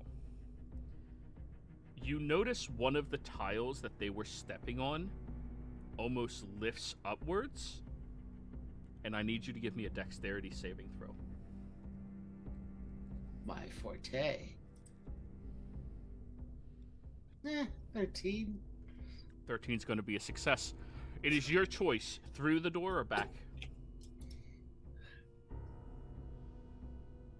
Through. Okay. So now, we have Dressley, Renaud, and Barnabas. At the very last moment, you notice that the tiles aren't decompressing, but beginning to collapse downwards. You jump forward towards your other two allies, trying to tackle them out of the way, but the entire area in that front space collapses downwards before the door slams shut, sealing itself off with the other two on the other side. I need a dex save from the other two. Oh, sorry, not the other two. From Dressley and Renaud.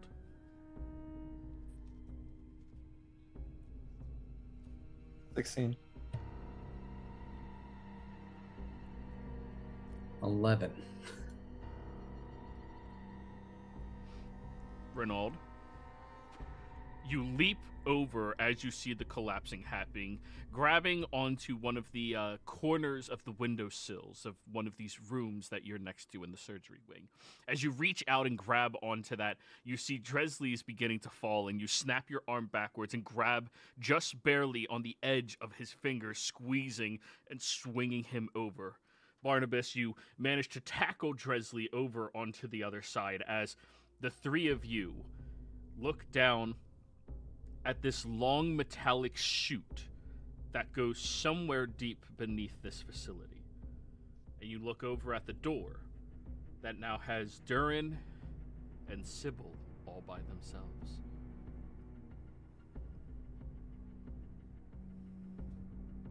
Oh, I don't think that was supposed to happen.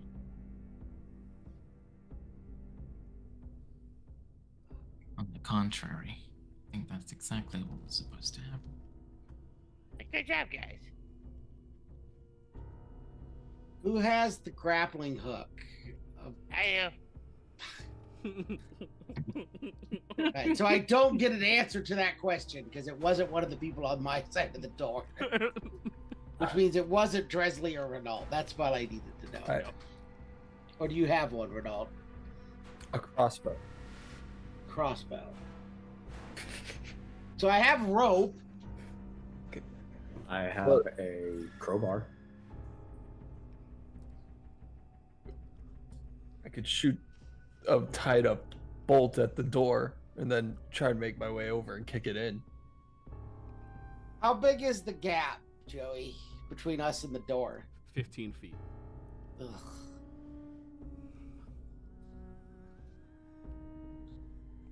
I'll pull out my 10-foot lance.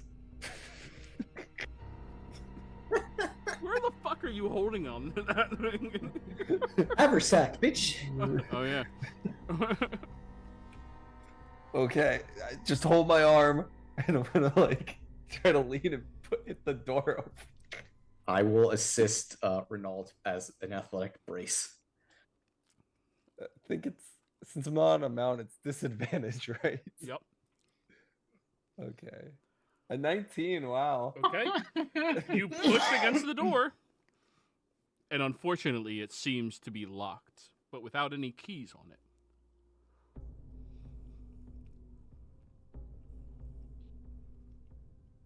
One of us go down the slide. Well, that just splits us into 3 groups. So what is the room besides the pit that we're in? Oh, great question.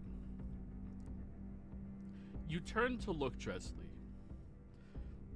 and you are in the surgery wing. You see these large glass windows with blinds drawn and all across them.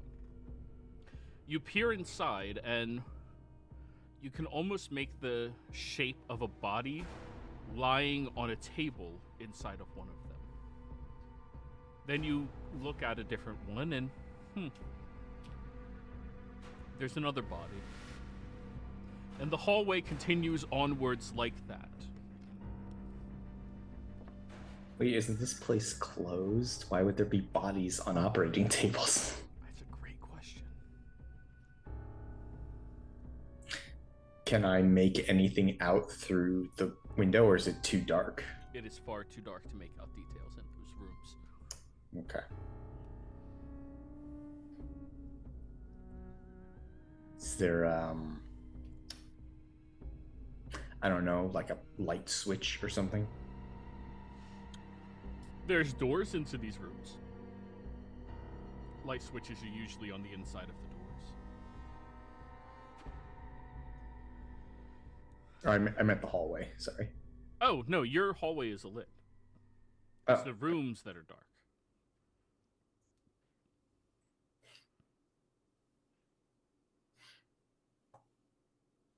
I have an idea. Barnabas, you said you had rope? Yes. How much rope? 50 feet. The cable Alright. that I stole from the AV club. It All right, works. how about this? How about you tie that around my waist, you and Ronald hold on, and I take the crowbar and make a lunging jump to the door and try to open it. Renault you just guys tried support me. pushing the door. It's locked. It's sealed. Well, that's the point of a crowbar, to pop open locks. Okay. Is there any kind of ledge on the other side of the door? No. there's Sorry, nothing there's for- about a 2-inch, like little itty bitty 2-inch. So enough to hold my feet side to side. On the base, like feet, like pushing towards the side. If I like full bodied. Yes, but there's no chance you'll have any amount of leverage to actually crowbar a door. Okay.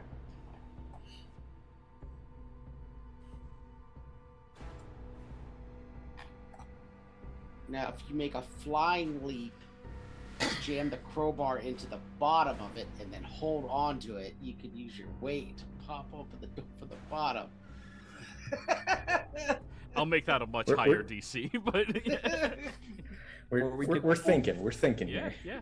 You So hold while- the back of the man's behind you. So, while the three of you are thinking, Durin and Sybil, Durin, shit. The only way forward, other than going back past the attendant, is through the kitchen now. The kitchen leads out into a courtyard, where they would dispose of refuse and things like that. And then a boiler room. And then from the boiler room to the psych ward. Yay.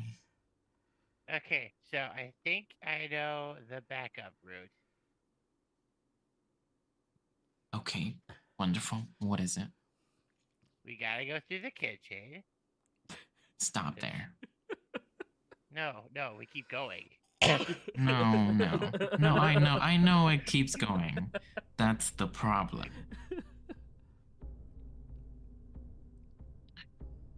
Then we go through the hottest room in the place, the boiler room, And then? and then what was the rest of the directions? After the boiler room, you'll be able to get to the psych ward. Then we should be at the psych ward. The other Without end the to key. where they're going. did get worse.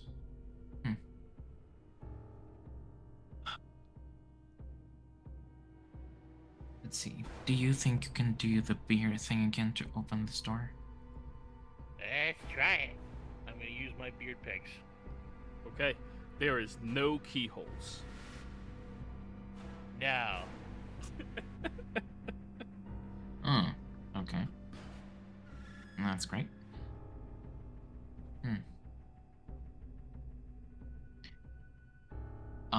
Does this door have like windows or something? Can we see Yeah, the other you're half of the looking. group?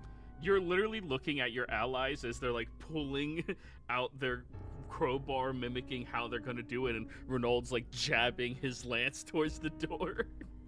Tying a rope around Dresden's middle. I look over towards the group and I just kind of comment offhandedly. My biggest concern is that Barnabas is the smartest person.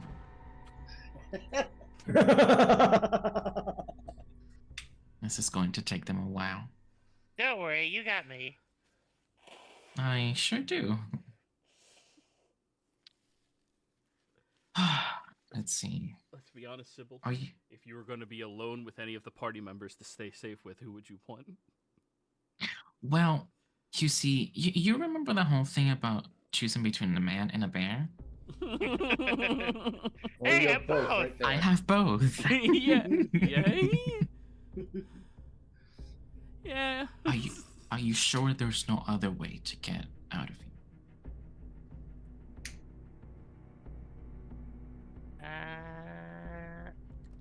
We could go back to the attendant. No. Then probably not. Do you know if through this path they're able to meet us at any of the rooms that we'll be crossing? Do I know that? Roll me a history check to see if you remember. Oh, good lord. Oh, good lord. No. No, I mean, yeah, there's gonna be the psych ward where you all meet up. That's convenient, isn't it? Before that, Darren, Oh, then no.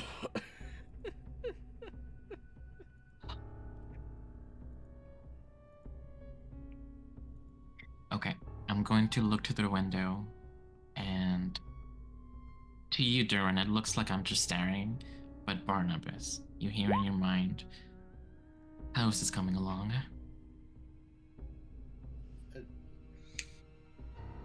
Not at all. We're No. thinking about throwing Dresley at the door, but I don't think it's gonna work.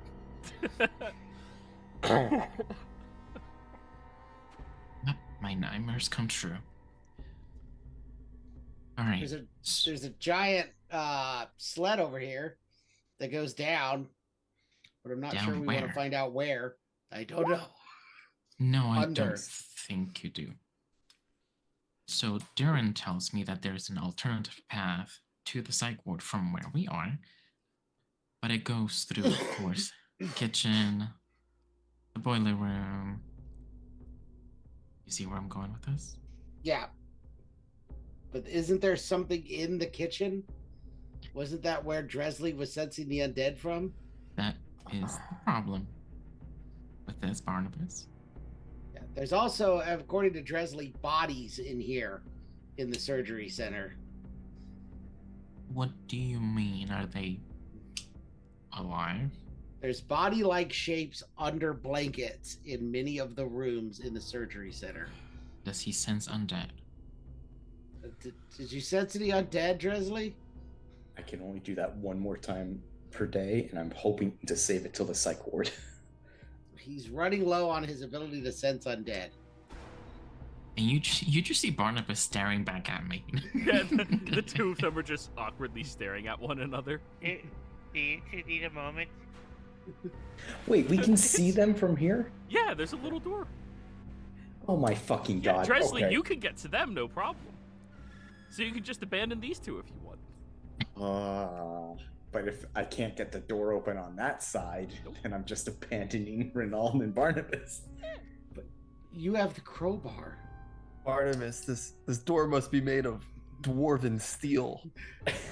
Probably. Otherwise, I can't imagine how your lance wouldn't have just instantly pierced it. Exactly.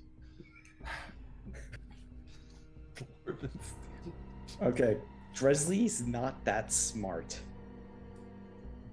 but can he like make like a perception or investigation to see if like, because we know it's locked, and we've seen it get hit with a spear.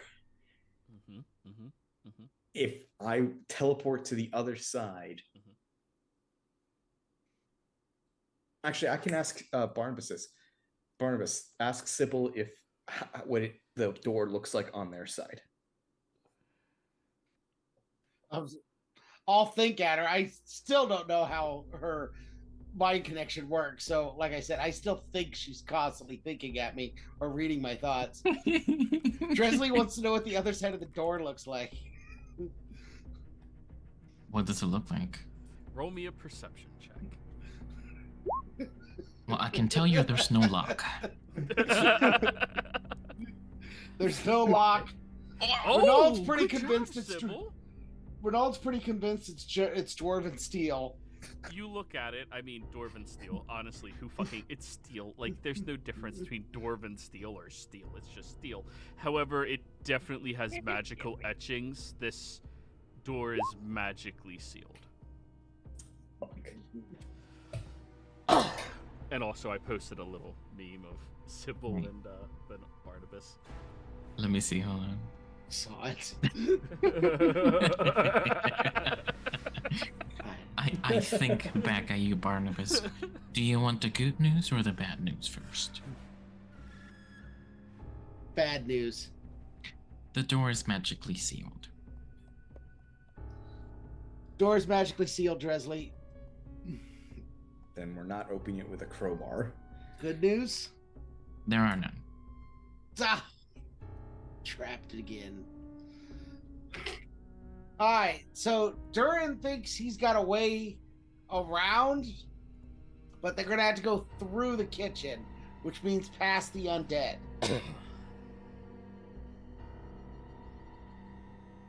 Yeah, something was calling to me.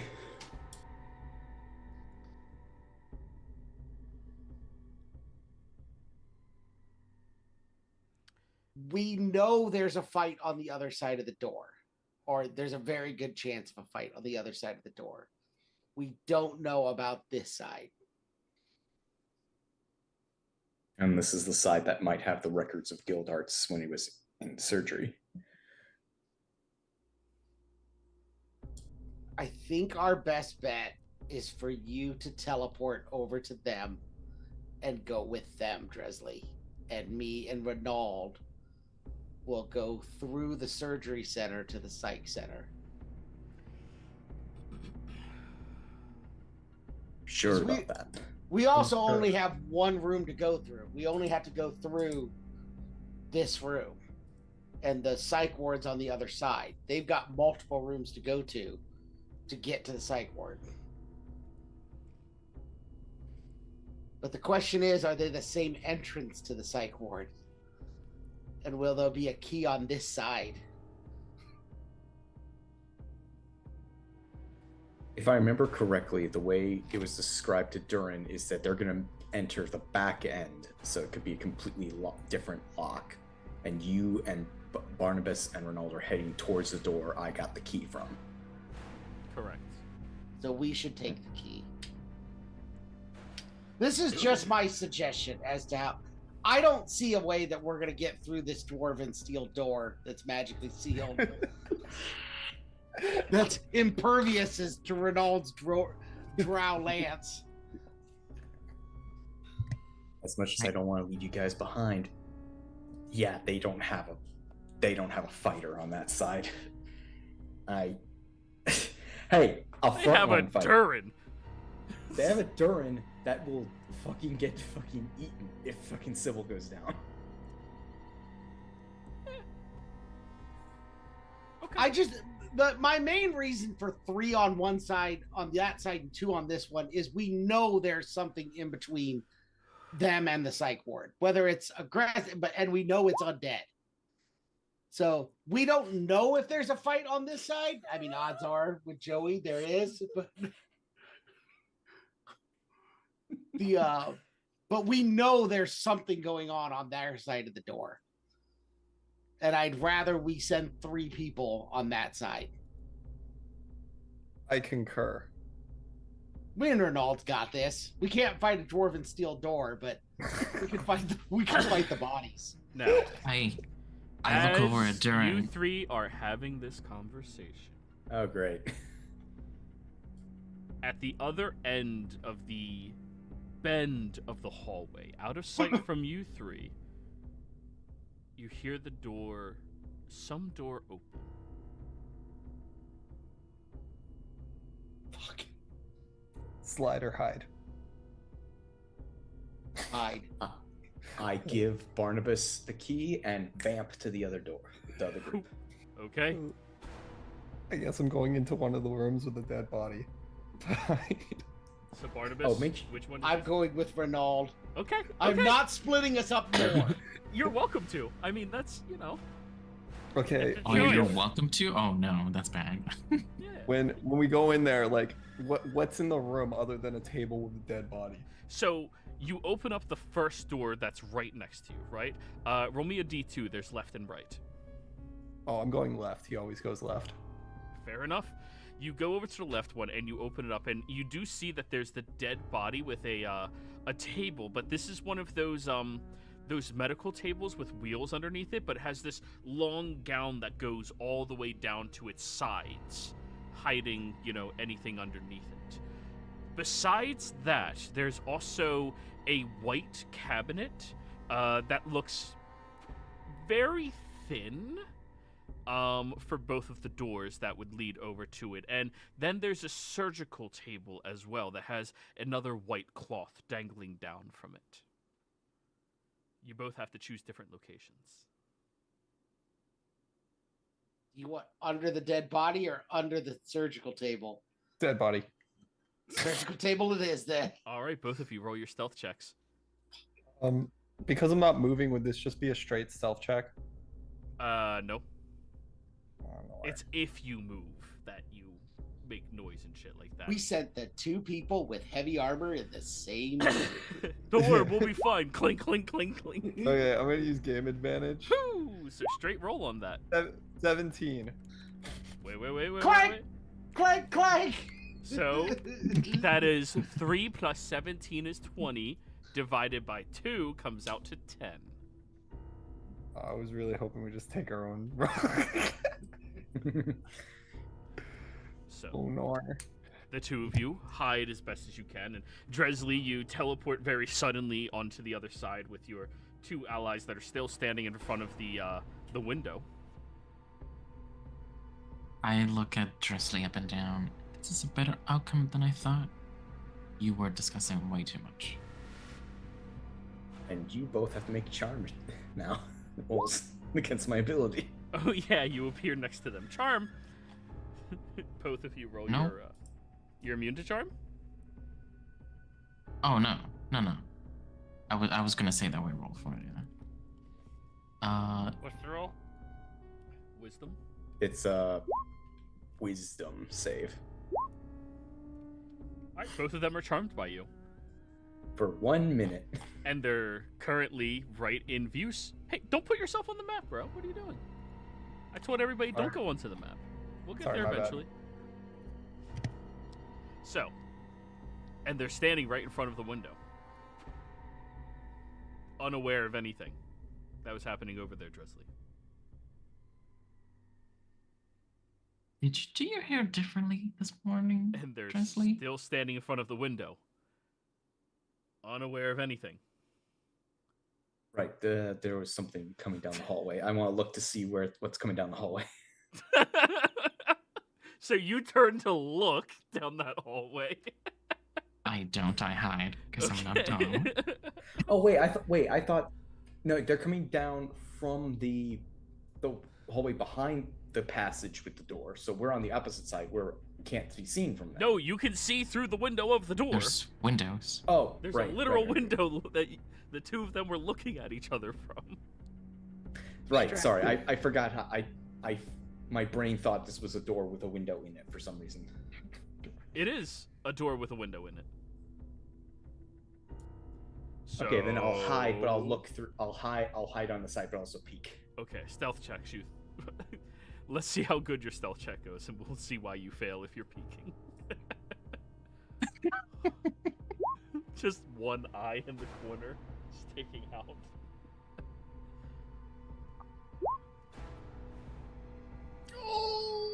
Dressley rolled a 6. Sybil, roll yours. Durin, roll yours. Oh, Good move. He's too high. Move, I want to see. I want to see. oh my god. We are the worst stealth We're people for this game. garbage. They saved us, Barnabas. They We saved us. deserve to die. 20s. You look down the hallway as you see two long, white-coated individuals stepping out. One of which appears to be about 6 feet tall, black hair slicked back with sunglasses that he's wearing for some reason. As he steps around the corner and looks directly forward at the window, you also see the woman, who's small in contrast, but carries a much bigger energy with her. As she rounds that corner, you see her very curly red hair as she looks over in her glasses and tilts her head as all three of you are kind of like bumping into one another about where to hide. Barnabas and Renaud, the two of you can hear outside the door. Huh, this is strange. I think they tracked us here somehow. Does that mean our experiments failed? No. The experiments more than likely died by their hands. Remember, they are 93 and 99. True. Well, I suppose we'll just have to alert the attendant to go take care of them. Oh, I don't like the sound of that. Evens. The door to the room the two of you are in opens up. And you hear the clicking of a phone being lifted off the side of the wall. Yes, attendant? It would appear that we have guests that were uninvited. No, these people are of interest and intrigue. Either you take care of them or I'm releasing Calvin to take care of it.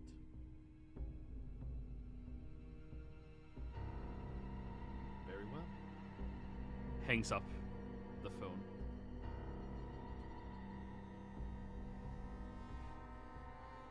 Do they move forward at all, or are they still down the corridor from us? Oh, they walked in down the the room. hallway, opened your door to pick up the phone and make that call. Oh, they're in our room. Yeah, but now they're closing Oh, the door okay. again without noticing. Should have given you guys the chloroform. So, Alright. the woman doctor, still staring at the three of you, will just wave her hand. Shit, run. Where to? I start moving towards the kitchen. Also, Yep, Barnabas. Also, Barnabas, you hear in your mind, we've been seen. What are you doing? I don't. We're hiding. Do you want me to attack? No. Do not engage. They expected us. Wait, no, I didn't hear that. Never mind. I got confused. They're the people. It's the people from the arcade. Is that what it sounded like to me? It was the two people from the arcade. The tall man sounded like one of the guys from the arcade. It was one of the people from the arcade. The woman, you didn't recognize her voice. Okay, at all. and some woman I didn't know. You think it was Doctor? What's your name? Did you Sure. recognize her? Honestly, how many female doctors do you think? Nope. Just. Well, A, I haven't seen her. All I did was hear her. Only you have seen her. And B, me and Sybil are having this conversation in each other's heads. Yeah, guys, get out. I'm the only third party in this. But before we run, since she was in a fully lit hallway, can I try to see if she has like a name tag? Try to read it. Perception check as you look over her. Since I'm also staring directly at her, might I also? Yeah. I'm not even gonna ask. Yeah. I mean, you're not. For what? What? 21. Hey! Durin. She has a pocket watch that seems to extend from the lab coat over towards a vest that she is wearing right now. In addition to that, the outfit she's wearing is, I mean, far too expensive for a doctor to be wearing. Like, that's a really expensive outfit that she's adorned in. In addition to that, you notice that she has enough jewelry on her person. It's very likely one of those pieces of jewelry are a magical item. Dresley, you notice as she goes into the room and then walks out that she has a name tag. Dr. Freyna. Got her. She's here. Who's here? That's Freyna. Barnabas? The woman you heard is Dr. Freyna. I'm on it. I'm rolling out of the table. I'll roll out too. I should have given you guys the chloroform. Okay. The two of you roll out from underneath your tables, and as you do, one of you's in the middle of the room, one of you's in the table to the left, right? Yes. Yeah. Okay. Renald's in the middle of the room. Okay. 'Cause he First was one under out the dead door. body. Who is it? Oh, I'm not going out the door yet. Should we call and cancel the order? We're gonna have to take care of her first. Get him. This is an intelligent person, not an order of wonton. Go after her. I know Not she's order the smart. Mushu pork. Okay, you cancel the order. He starts running. All right, so you're out the door first. I need you to give me a Constitution saving throw, Renald, as you open the door and you see this little handheld gun with two metallic prongs stabs into your chest. And I'm 11. you collapse unconscious. Oh no. You are tased. You are immobilized. Did I see who stabbed him or who's tased him? You look over and the man is sitting there reloading the taser as you are looking at him. I'm gonna cast Hold Person on him. Okay. What's that, wisdom save? It is. Yeah. Okay, he has a +5 to this. Oh god. 15. No, yeah. You like always. You beat Mhm. every DC I've ever had with Yep. this character. Pulls The it most out. worthless spellcaster in history. Con save.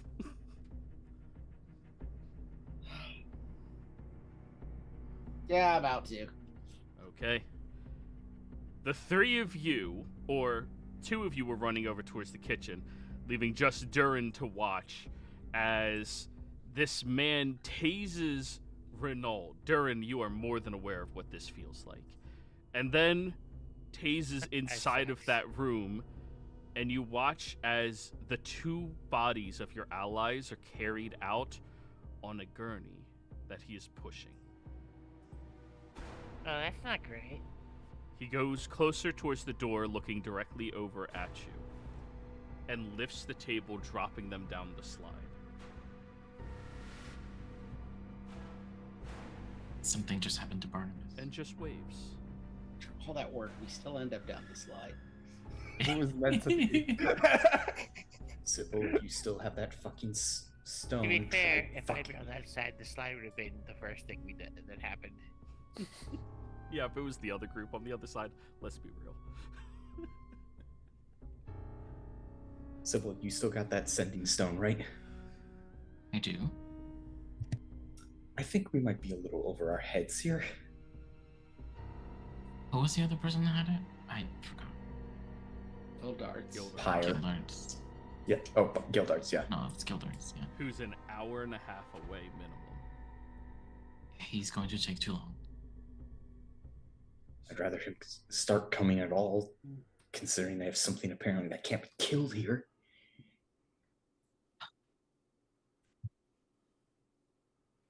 We're already Fine. made. Fine. Tell him they have something that can't be killed here. He'll take that as like a challenge accepted kind of thing. So I take out the descending stone. Do you want me to type out the message, or can I just say it? you can type it out. Okay. Unless you're 25 like words. definitely under 25 words, and then you can just say. I know I'm gonna be under 25. Okay. I'll count. Okay. Yeah. Gildarts, we're at the hospital. We've been caught. Ronald and Barnabas are in danger. And so are we. Freya's here. You have 6 words in case you care to ask if he's pooping or not. So. No, I don't have anything else. Okay. How's your day, babe? He replies to you. Wait, old Barnabas and fuck shit. Hey, I didn't want to hear a cleric. I didn't be fucking sober. Son, I didn't be you sober me up. He's drunk. Fucking idiot. Fucking plowed. To be fair, his favorite student just died yesterday. Well, the good Let me- news is he's let me gonna do lose a something few that he real quick. hates. Okay. Presley, you see Sybil shaking as she says, fucking idiot.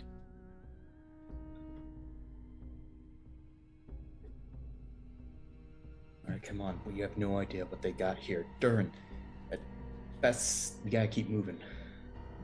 Okay, to the kitchen. So, That- the 3 of you get over to the kitchen, thanks to that previous stealth check. You open the door, and who's the first one through? That's Presley. probably me. All right, Yeah. Dresley, I need you to give me a charisma saving throw as you watch as this horrific creature just and lunges directly over at you. It's a charisma, right? Charisma, yeah. 16. 16. You back up instinctually, but you notice that the creature gets stuck with something tightly wrapped around its neck, stopping it from getting at you. You look over at this, and that looks like a patient. They're wearing patient's attire in here. There's a gurney behind them that has a large chain connected to their neck that's stuck between a couple of pieces of, kitchen appliances as it's trying to lunge towards you and got within about 8 inches or so.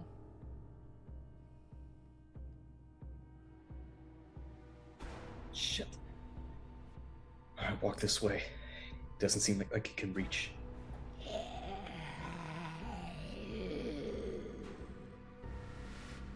As the 3 of you walk through the kitchen, I need you to give me dex saves, as this one is moving as much of it as it can, trying to lunge and swipe at you. Ooh, good job, Sybil. Since I have reach, can I just keeping it at bay from getting close enough to us? I would allow an opposed athletics check, sure. It has a +3. Athletics. God damn it! That's a 10. Oh, yeah. Motherfucker! You try to push against it, and, the shoulder gives way as it lunges towards you. Yeah, you gotta give me that dex save now. Okay. And because you failed, I'm gonna say disadvantage on this. Okay. Fair enough. Just be good. The best roll I've had all night. Let's go. As it lunges towards you, just and go down onto the ground and crawl away a little bit. As the 3 of you are moving through the kitchen, I need you to roll me perception checks. whoever's in the lead, trying to find the door over to the boiler room. That's you, baby girl. All right, Durin. You see the door out to the back, and you head over towards it, and shit. You push against it a couple of times. It's locked. This one has a key to it. Keyhole. Dude, thanks. Come on, beard hair. Let's do it. Dex check. Fucking yes! Yes! Listen, when you get your next elective, you better be taking Thieves' Tools at this point. Real. There. We need to buy more of this fucking gel. It's worked out so well for us. I know. It's magical at this point. And not as manufacturer intended. So, as you open up the lock using your beard hairs, a skill that you are becoming ever more familiar with, beard steel. Dwarven steel cannot hold Steel up to wool. dwarven beard. You open up the door and exit out into the back courtyard. You close it up tight behind you as you begin hearing the words of... You can only presume that is the attending.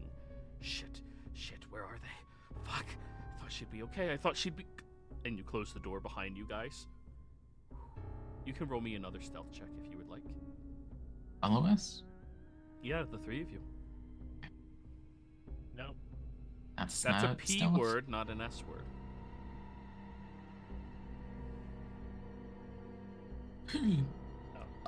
Hey, it's better. Oh, My God. Durin the Rogue. apparently. Crit 22. So that's a group average of 13. We love 22. As Durin notices, opens the door, and pushes through first, the other two of you step through and begin stumbling backwards as you feel like Durin's arms extend and hold the two of you up. As all three of you turn and look, and the inside of this courtyard, there's this large chain fence around the perimeter, protecting the windows to all the various rooms that would look out here. And in the middle of all of that are about a dozen zombies that are all just swaying back and forth and chained to the fence with different length chains. Durin, if those two would have fallen, if you didn't catch them, yeah, these zombies would be attacking the three of you right now.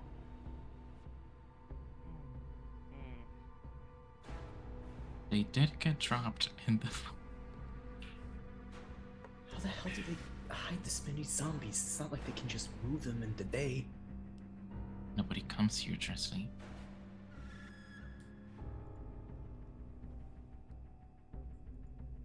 And now, let's go back over to the other two. I need the two of you to give me another round of con saves. We're just out the entire day. Wouldn't be the first time. Ooh, there we go. Come on, Barnabas. I'll use Lore Keeper. Let's go. Glad I Very used needed. it. So the way it works is every minute you get to make another con save. The two of you can feel the pain from when you were dropped, and the paralysis exits your body. You look around, and there's about a dozen or so dead bodies down here. All of them looking slightly mutilated. Scar and sew marks are plentiful on each of them. You see over in the corner that there appears to be something sunken over and kind of twitching every now and again, but it's squatted all the way down, and its feet and behind are just about an inch away from one another, touching the ground, as the head just keeps snapping and twitching. And Renaud, you have superior dark vision, correct? Yep, drow. Yep. Dresley, unfortunately, you don't make out any more than what I just said, but Renaud, you look at this individual. They look like a tiefling whose horns have been sawed off. And you see that they have many different scars across their arms and sew marks across their body, as well as while they're looking at the two of you. Are you proficient in animal handling? Yes. This individual is looking exactly like a frightened animal would. And you have the feeling that if you act poorly around them, if you act hostile or scared or quickly move or anything like that, they will retaliate instantly. What was that name they said earlier? Malcolm? The one they said. Calvin. Calvin. Calvin's the name of the experiment. You heard someone else on the phone. And he did say, or we'll let out Calvin. Yeah. So he's going to assume this is Calvin. This must be Calvin. I'm going to say it and then slowly walk towards it like he would like taming a lizard, I guess, or something. Okay. Can I do an animal handling check? No, because that would be degrading. However, you can roll me a... It's also a fiend. Also, to be fair, if someone's broken enough, are they really any different than an animal? Let's say persuasion. Ooh. Sorry, not performance, persuasion. Because you're trying to move carefully enough for it not to be afraid of you. That's the thing. You can't make it afraid of you anymore. Him afraid of you. 6. As you take a couple of steps towards them, they snap their head in your direction, and you see these very keen, shining eyes. There's no specific coloration, just the beads of them are shining, looking directly at you. And Barnabas, you're not sure what the fuck that is, but that is not a that is not anybody you've ever seen before. I don't think it likes light. I'm going to light this place up and it might blind it and we run. Do I see a door? Roll me a quick perception check. Okay, things we're bad at. 4. You do not see a door. That does not mean there's not a door. You don't see one. Look for the nearest door, preferably not dwarven steel. Okay, I'll look around for a door, hoping it's not dwarven steel. I'm gonna count down from 5. Fine. If there's a door, I found it. I want the non-dwarven steel 20, door. 27. Yeah, is there a non-dwarven steel door? There is a steel door. Oh, Oh, god damn it. that one looks like it's worse craftsmanship, though. No, that's not dwarven craftsmanship. It in fact looks like it's propped open with a rock in the door frame, and the door looks like it has been clawed against, beaten, and broken down on different sections of it. And it is pitch black down that hallway. You're only about 60 feet away from it, and as you look down over towards that, the creature looks at the two of you, looks over, snaps in that direction, and then begins saying something. Do either of you speak Infernal or Abyssal? Let's see what languages I speak. Why do I speak? Nope. The Abyssal gang is on this side. I know. Hey, it could have gone any number of ways based off of your marching order. Yeah, that's pretty much it. Yeah. Like I said, worst adventuring party ever. So the two of you don't recognize what it's saying, but it is definitely saying something fucking sinister. Okay, I'm gonna cast Dancing Lights. I'm gonna get down to 1 and then cast Dancing Lights and run wherever Barnabas runs. All All right, I'm rolling a con save for it. It has a +1, 10. I assume your spell save DC is higher than 10. Yes, it's 14. Okay, as you cast the lights, you see this bright, shining light encompasses in its face,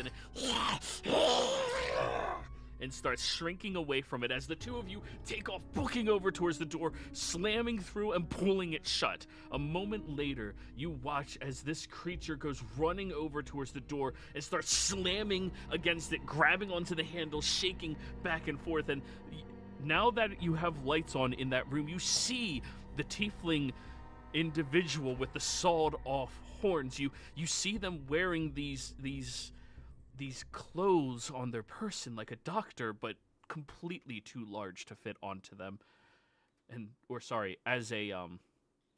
You see these clothes like a patient that are just completely too large onto them as they're trying to pull against the door. You're proficient in insight, correct, Barnabas? No, I am not. I just have a high wisdom. Renaud is. Renaud, roll me an insight check. Let's go, Renaud. Oh, 5. Nope, that- awesome. That No, go the right way. that wants to kill you. So, let's get away from Calvin. Well, right now you are the one holding the door shut as it is trying to rip its way inside. Can I put a short sword? This definitely is a dwarven steel. Why is this the only non-dwarven steel door in this entire place? Okay. They're all the same doors. No, the other one was No. made of dwarven steel, Joey. Yeah, we proved Clearly. it. I guess I'm gonna say a prayer. Fuck it. Elistray, let's go. I don't know. Is it a single door or like a double door? It's like a double door that you're kind of like just holding. So Actually, no, you're in the basement. This should be a single door. Oh, damn it. Here, I'll hold it closed if you want. I'm gonna try and take my spear and wedge it in there Okay. to try and hold it shut. Roll me an athletics check.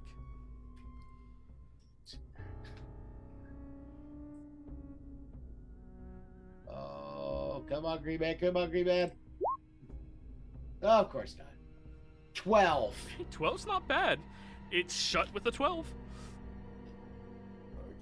It'll hold it for at least a little bit. Let's go. Okay, yeah, I guess we're running down this hallway. So it begins pulling more aggressively, and you see the top part of the door is like wiggling since the hinges are broken and damaged as it starts pounding on the door, screaming its incomprehensible language at the two of you as the two of you are backing away and starting to run. And this corridor is pitch black. I'm gonna There's move the no damn light. sense of light whatsoever, and as you bring out your dancing lights and starts moving them forward, you see down here all of these rooms have bloodstains and claw marks and padded walls and ceilings. The doors themselves have about 6 inches of soft cushioned, ripped through and disgusting, vile-smelling pads. You see a number of dead bodies that have been here far too long, and one that looks a little bit more recent. You approach over towards this woman. Maybe mid-30s, 40s at most.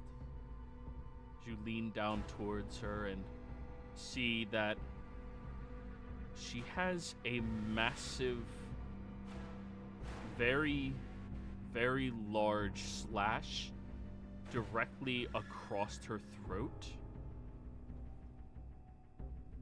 And her collarbone is shattered inwards.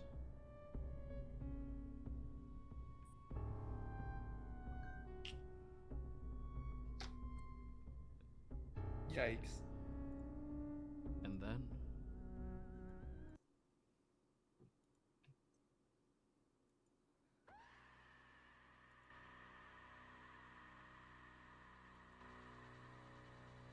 the two of you see the lights flickering down the hallway. The bright lights starting to appear at the furthest end and glowing and snapping on as you hear a voice enter in from over an intercom.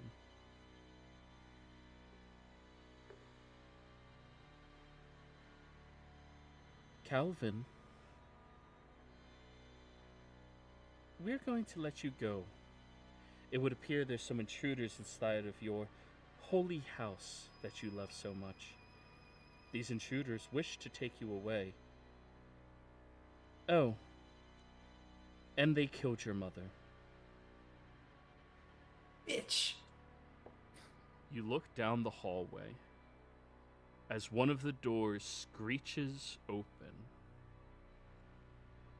and the two of you watch as an 8.5-foot tall man steps out.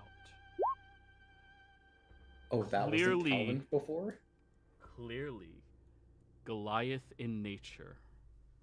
However, they have a makeshift mask made out of the leather of different people to hide their face.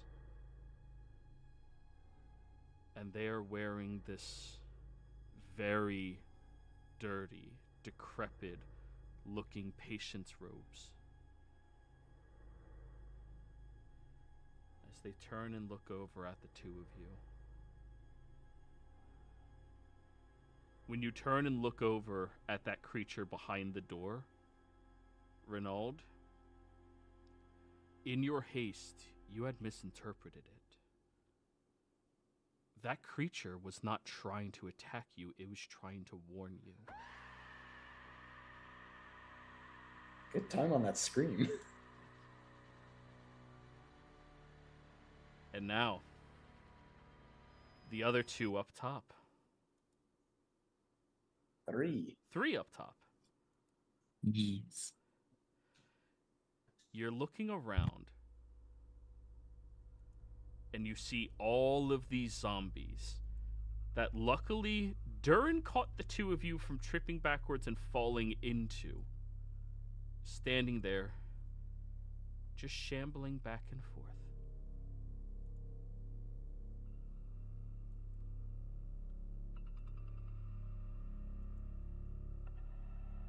Did you disconnect again, Sybil? No, I didn't. I'm reopening. Oh, sorry. Gotcha.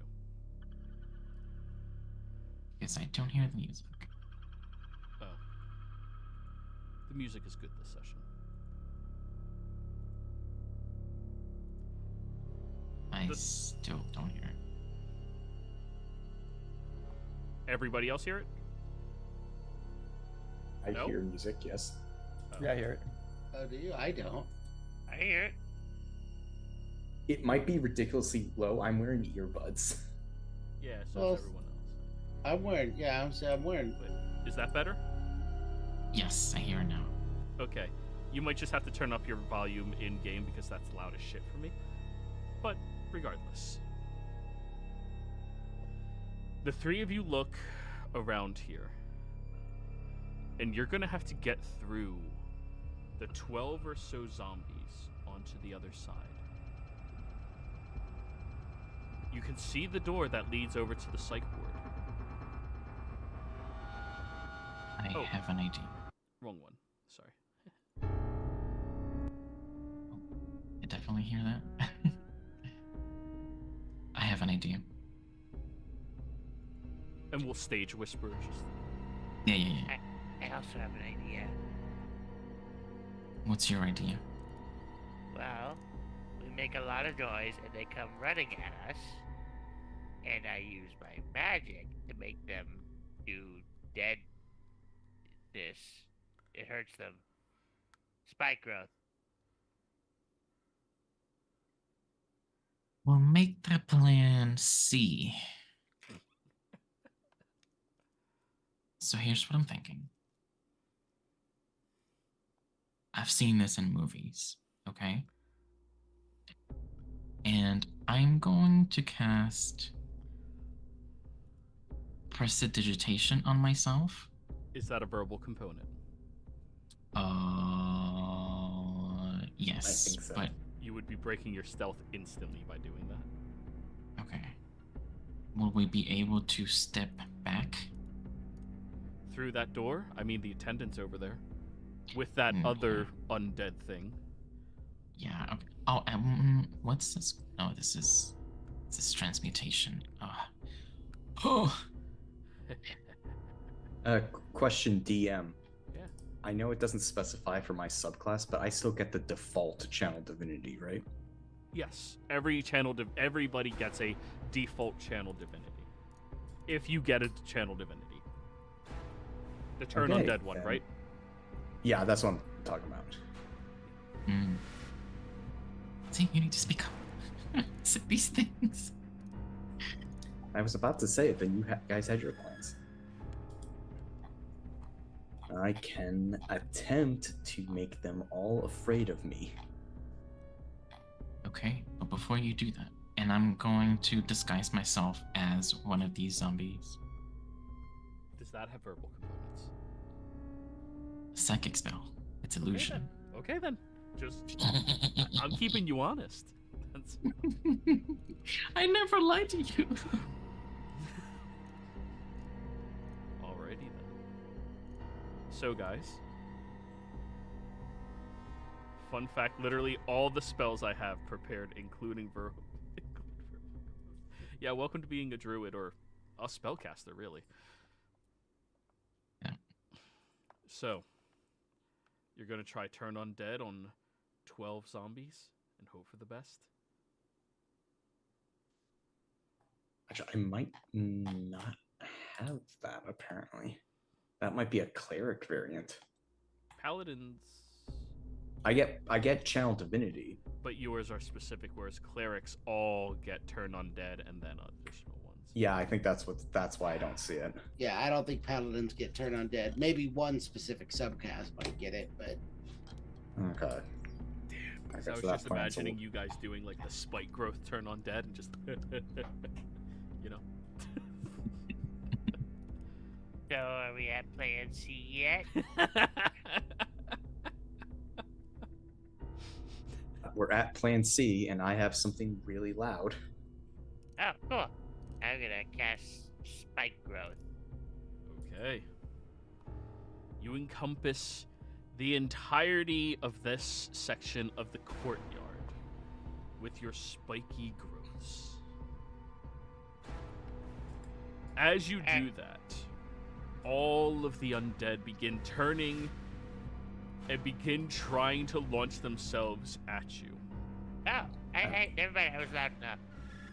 I'm going to start blasting from the farthest back I can hit, Toll the Dead. Hey, that's what it's useful for, right? So... I'm just rolling for the spell to show up. Yep. As the three of you are back here, I do need a round of dex saves first from the 12 zombies.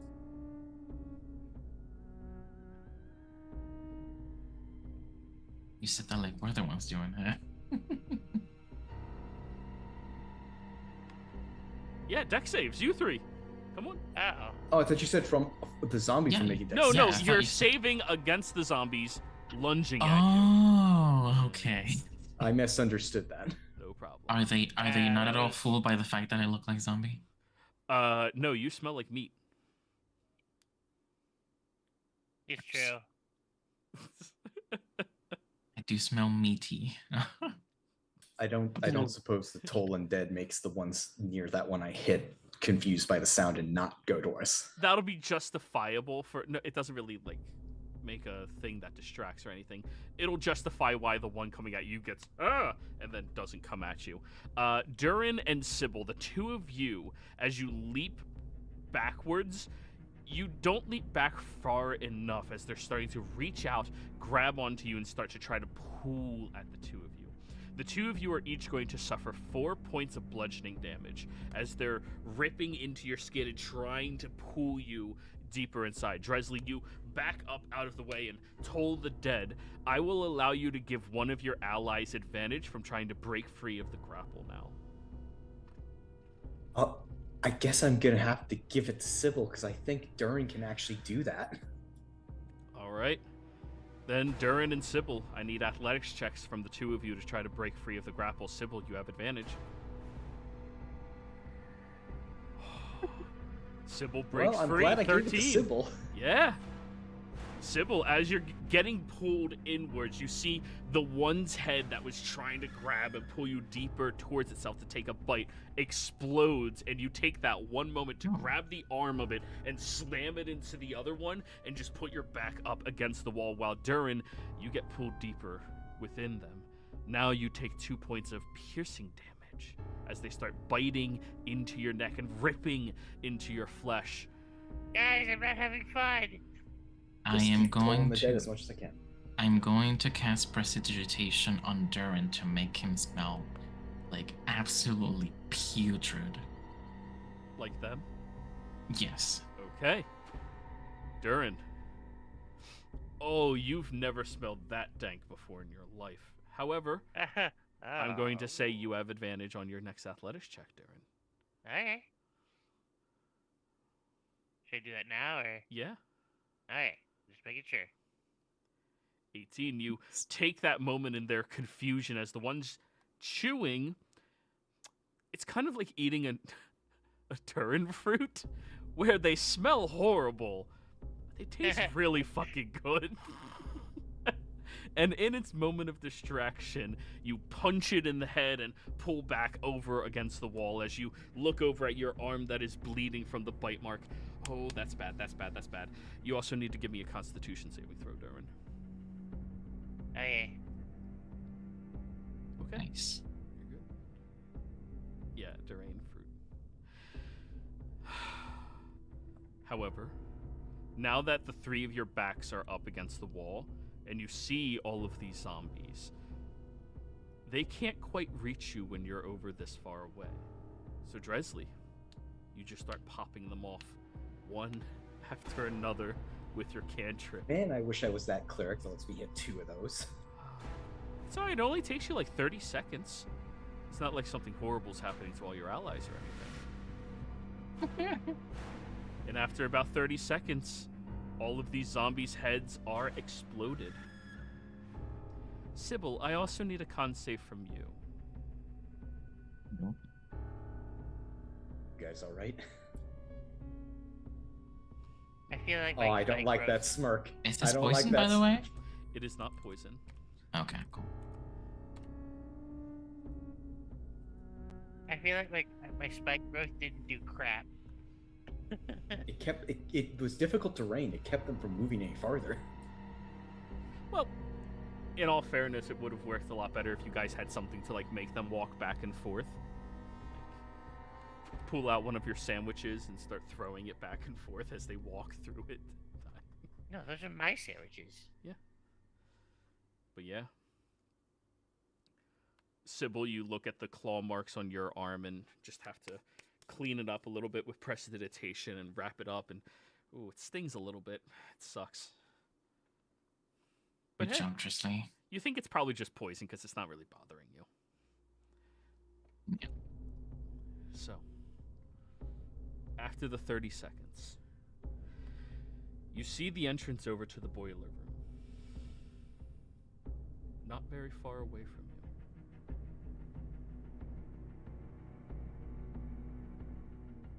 Just in case, I'm still going to cast Prestidigitation on both myself and Dresley to make ourselves smell really bad. As And I'm she's saying so- that, I was just bringing up a zombie corpse on my shoulders. Like, oh, yeah, your way, I guess, works better.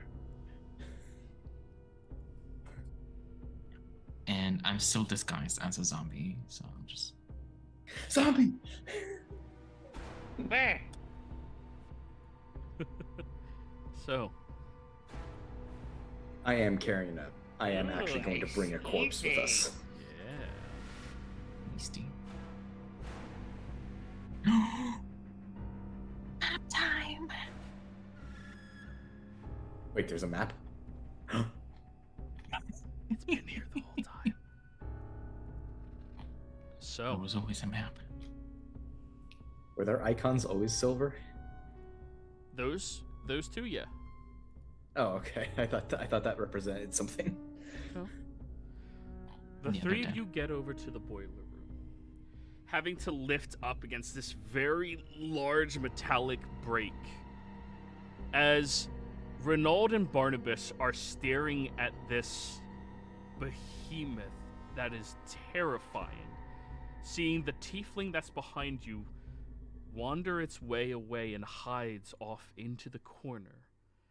You hear this grinding of rusty metal on rusty metal from behind him, as you can hear your frustrated allies. Oh, hey, that was a good idea. That's a lot better than mine. Come on, open this thing. Creak! And breaking it open.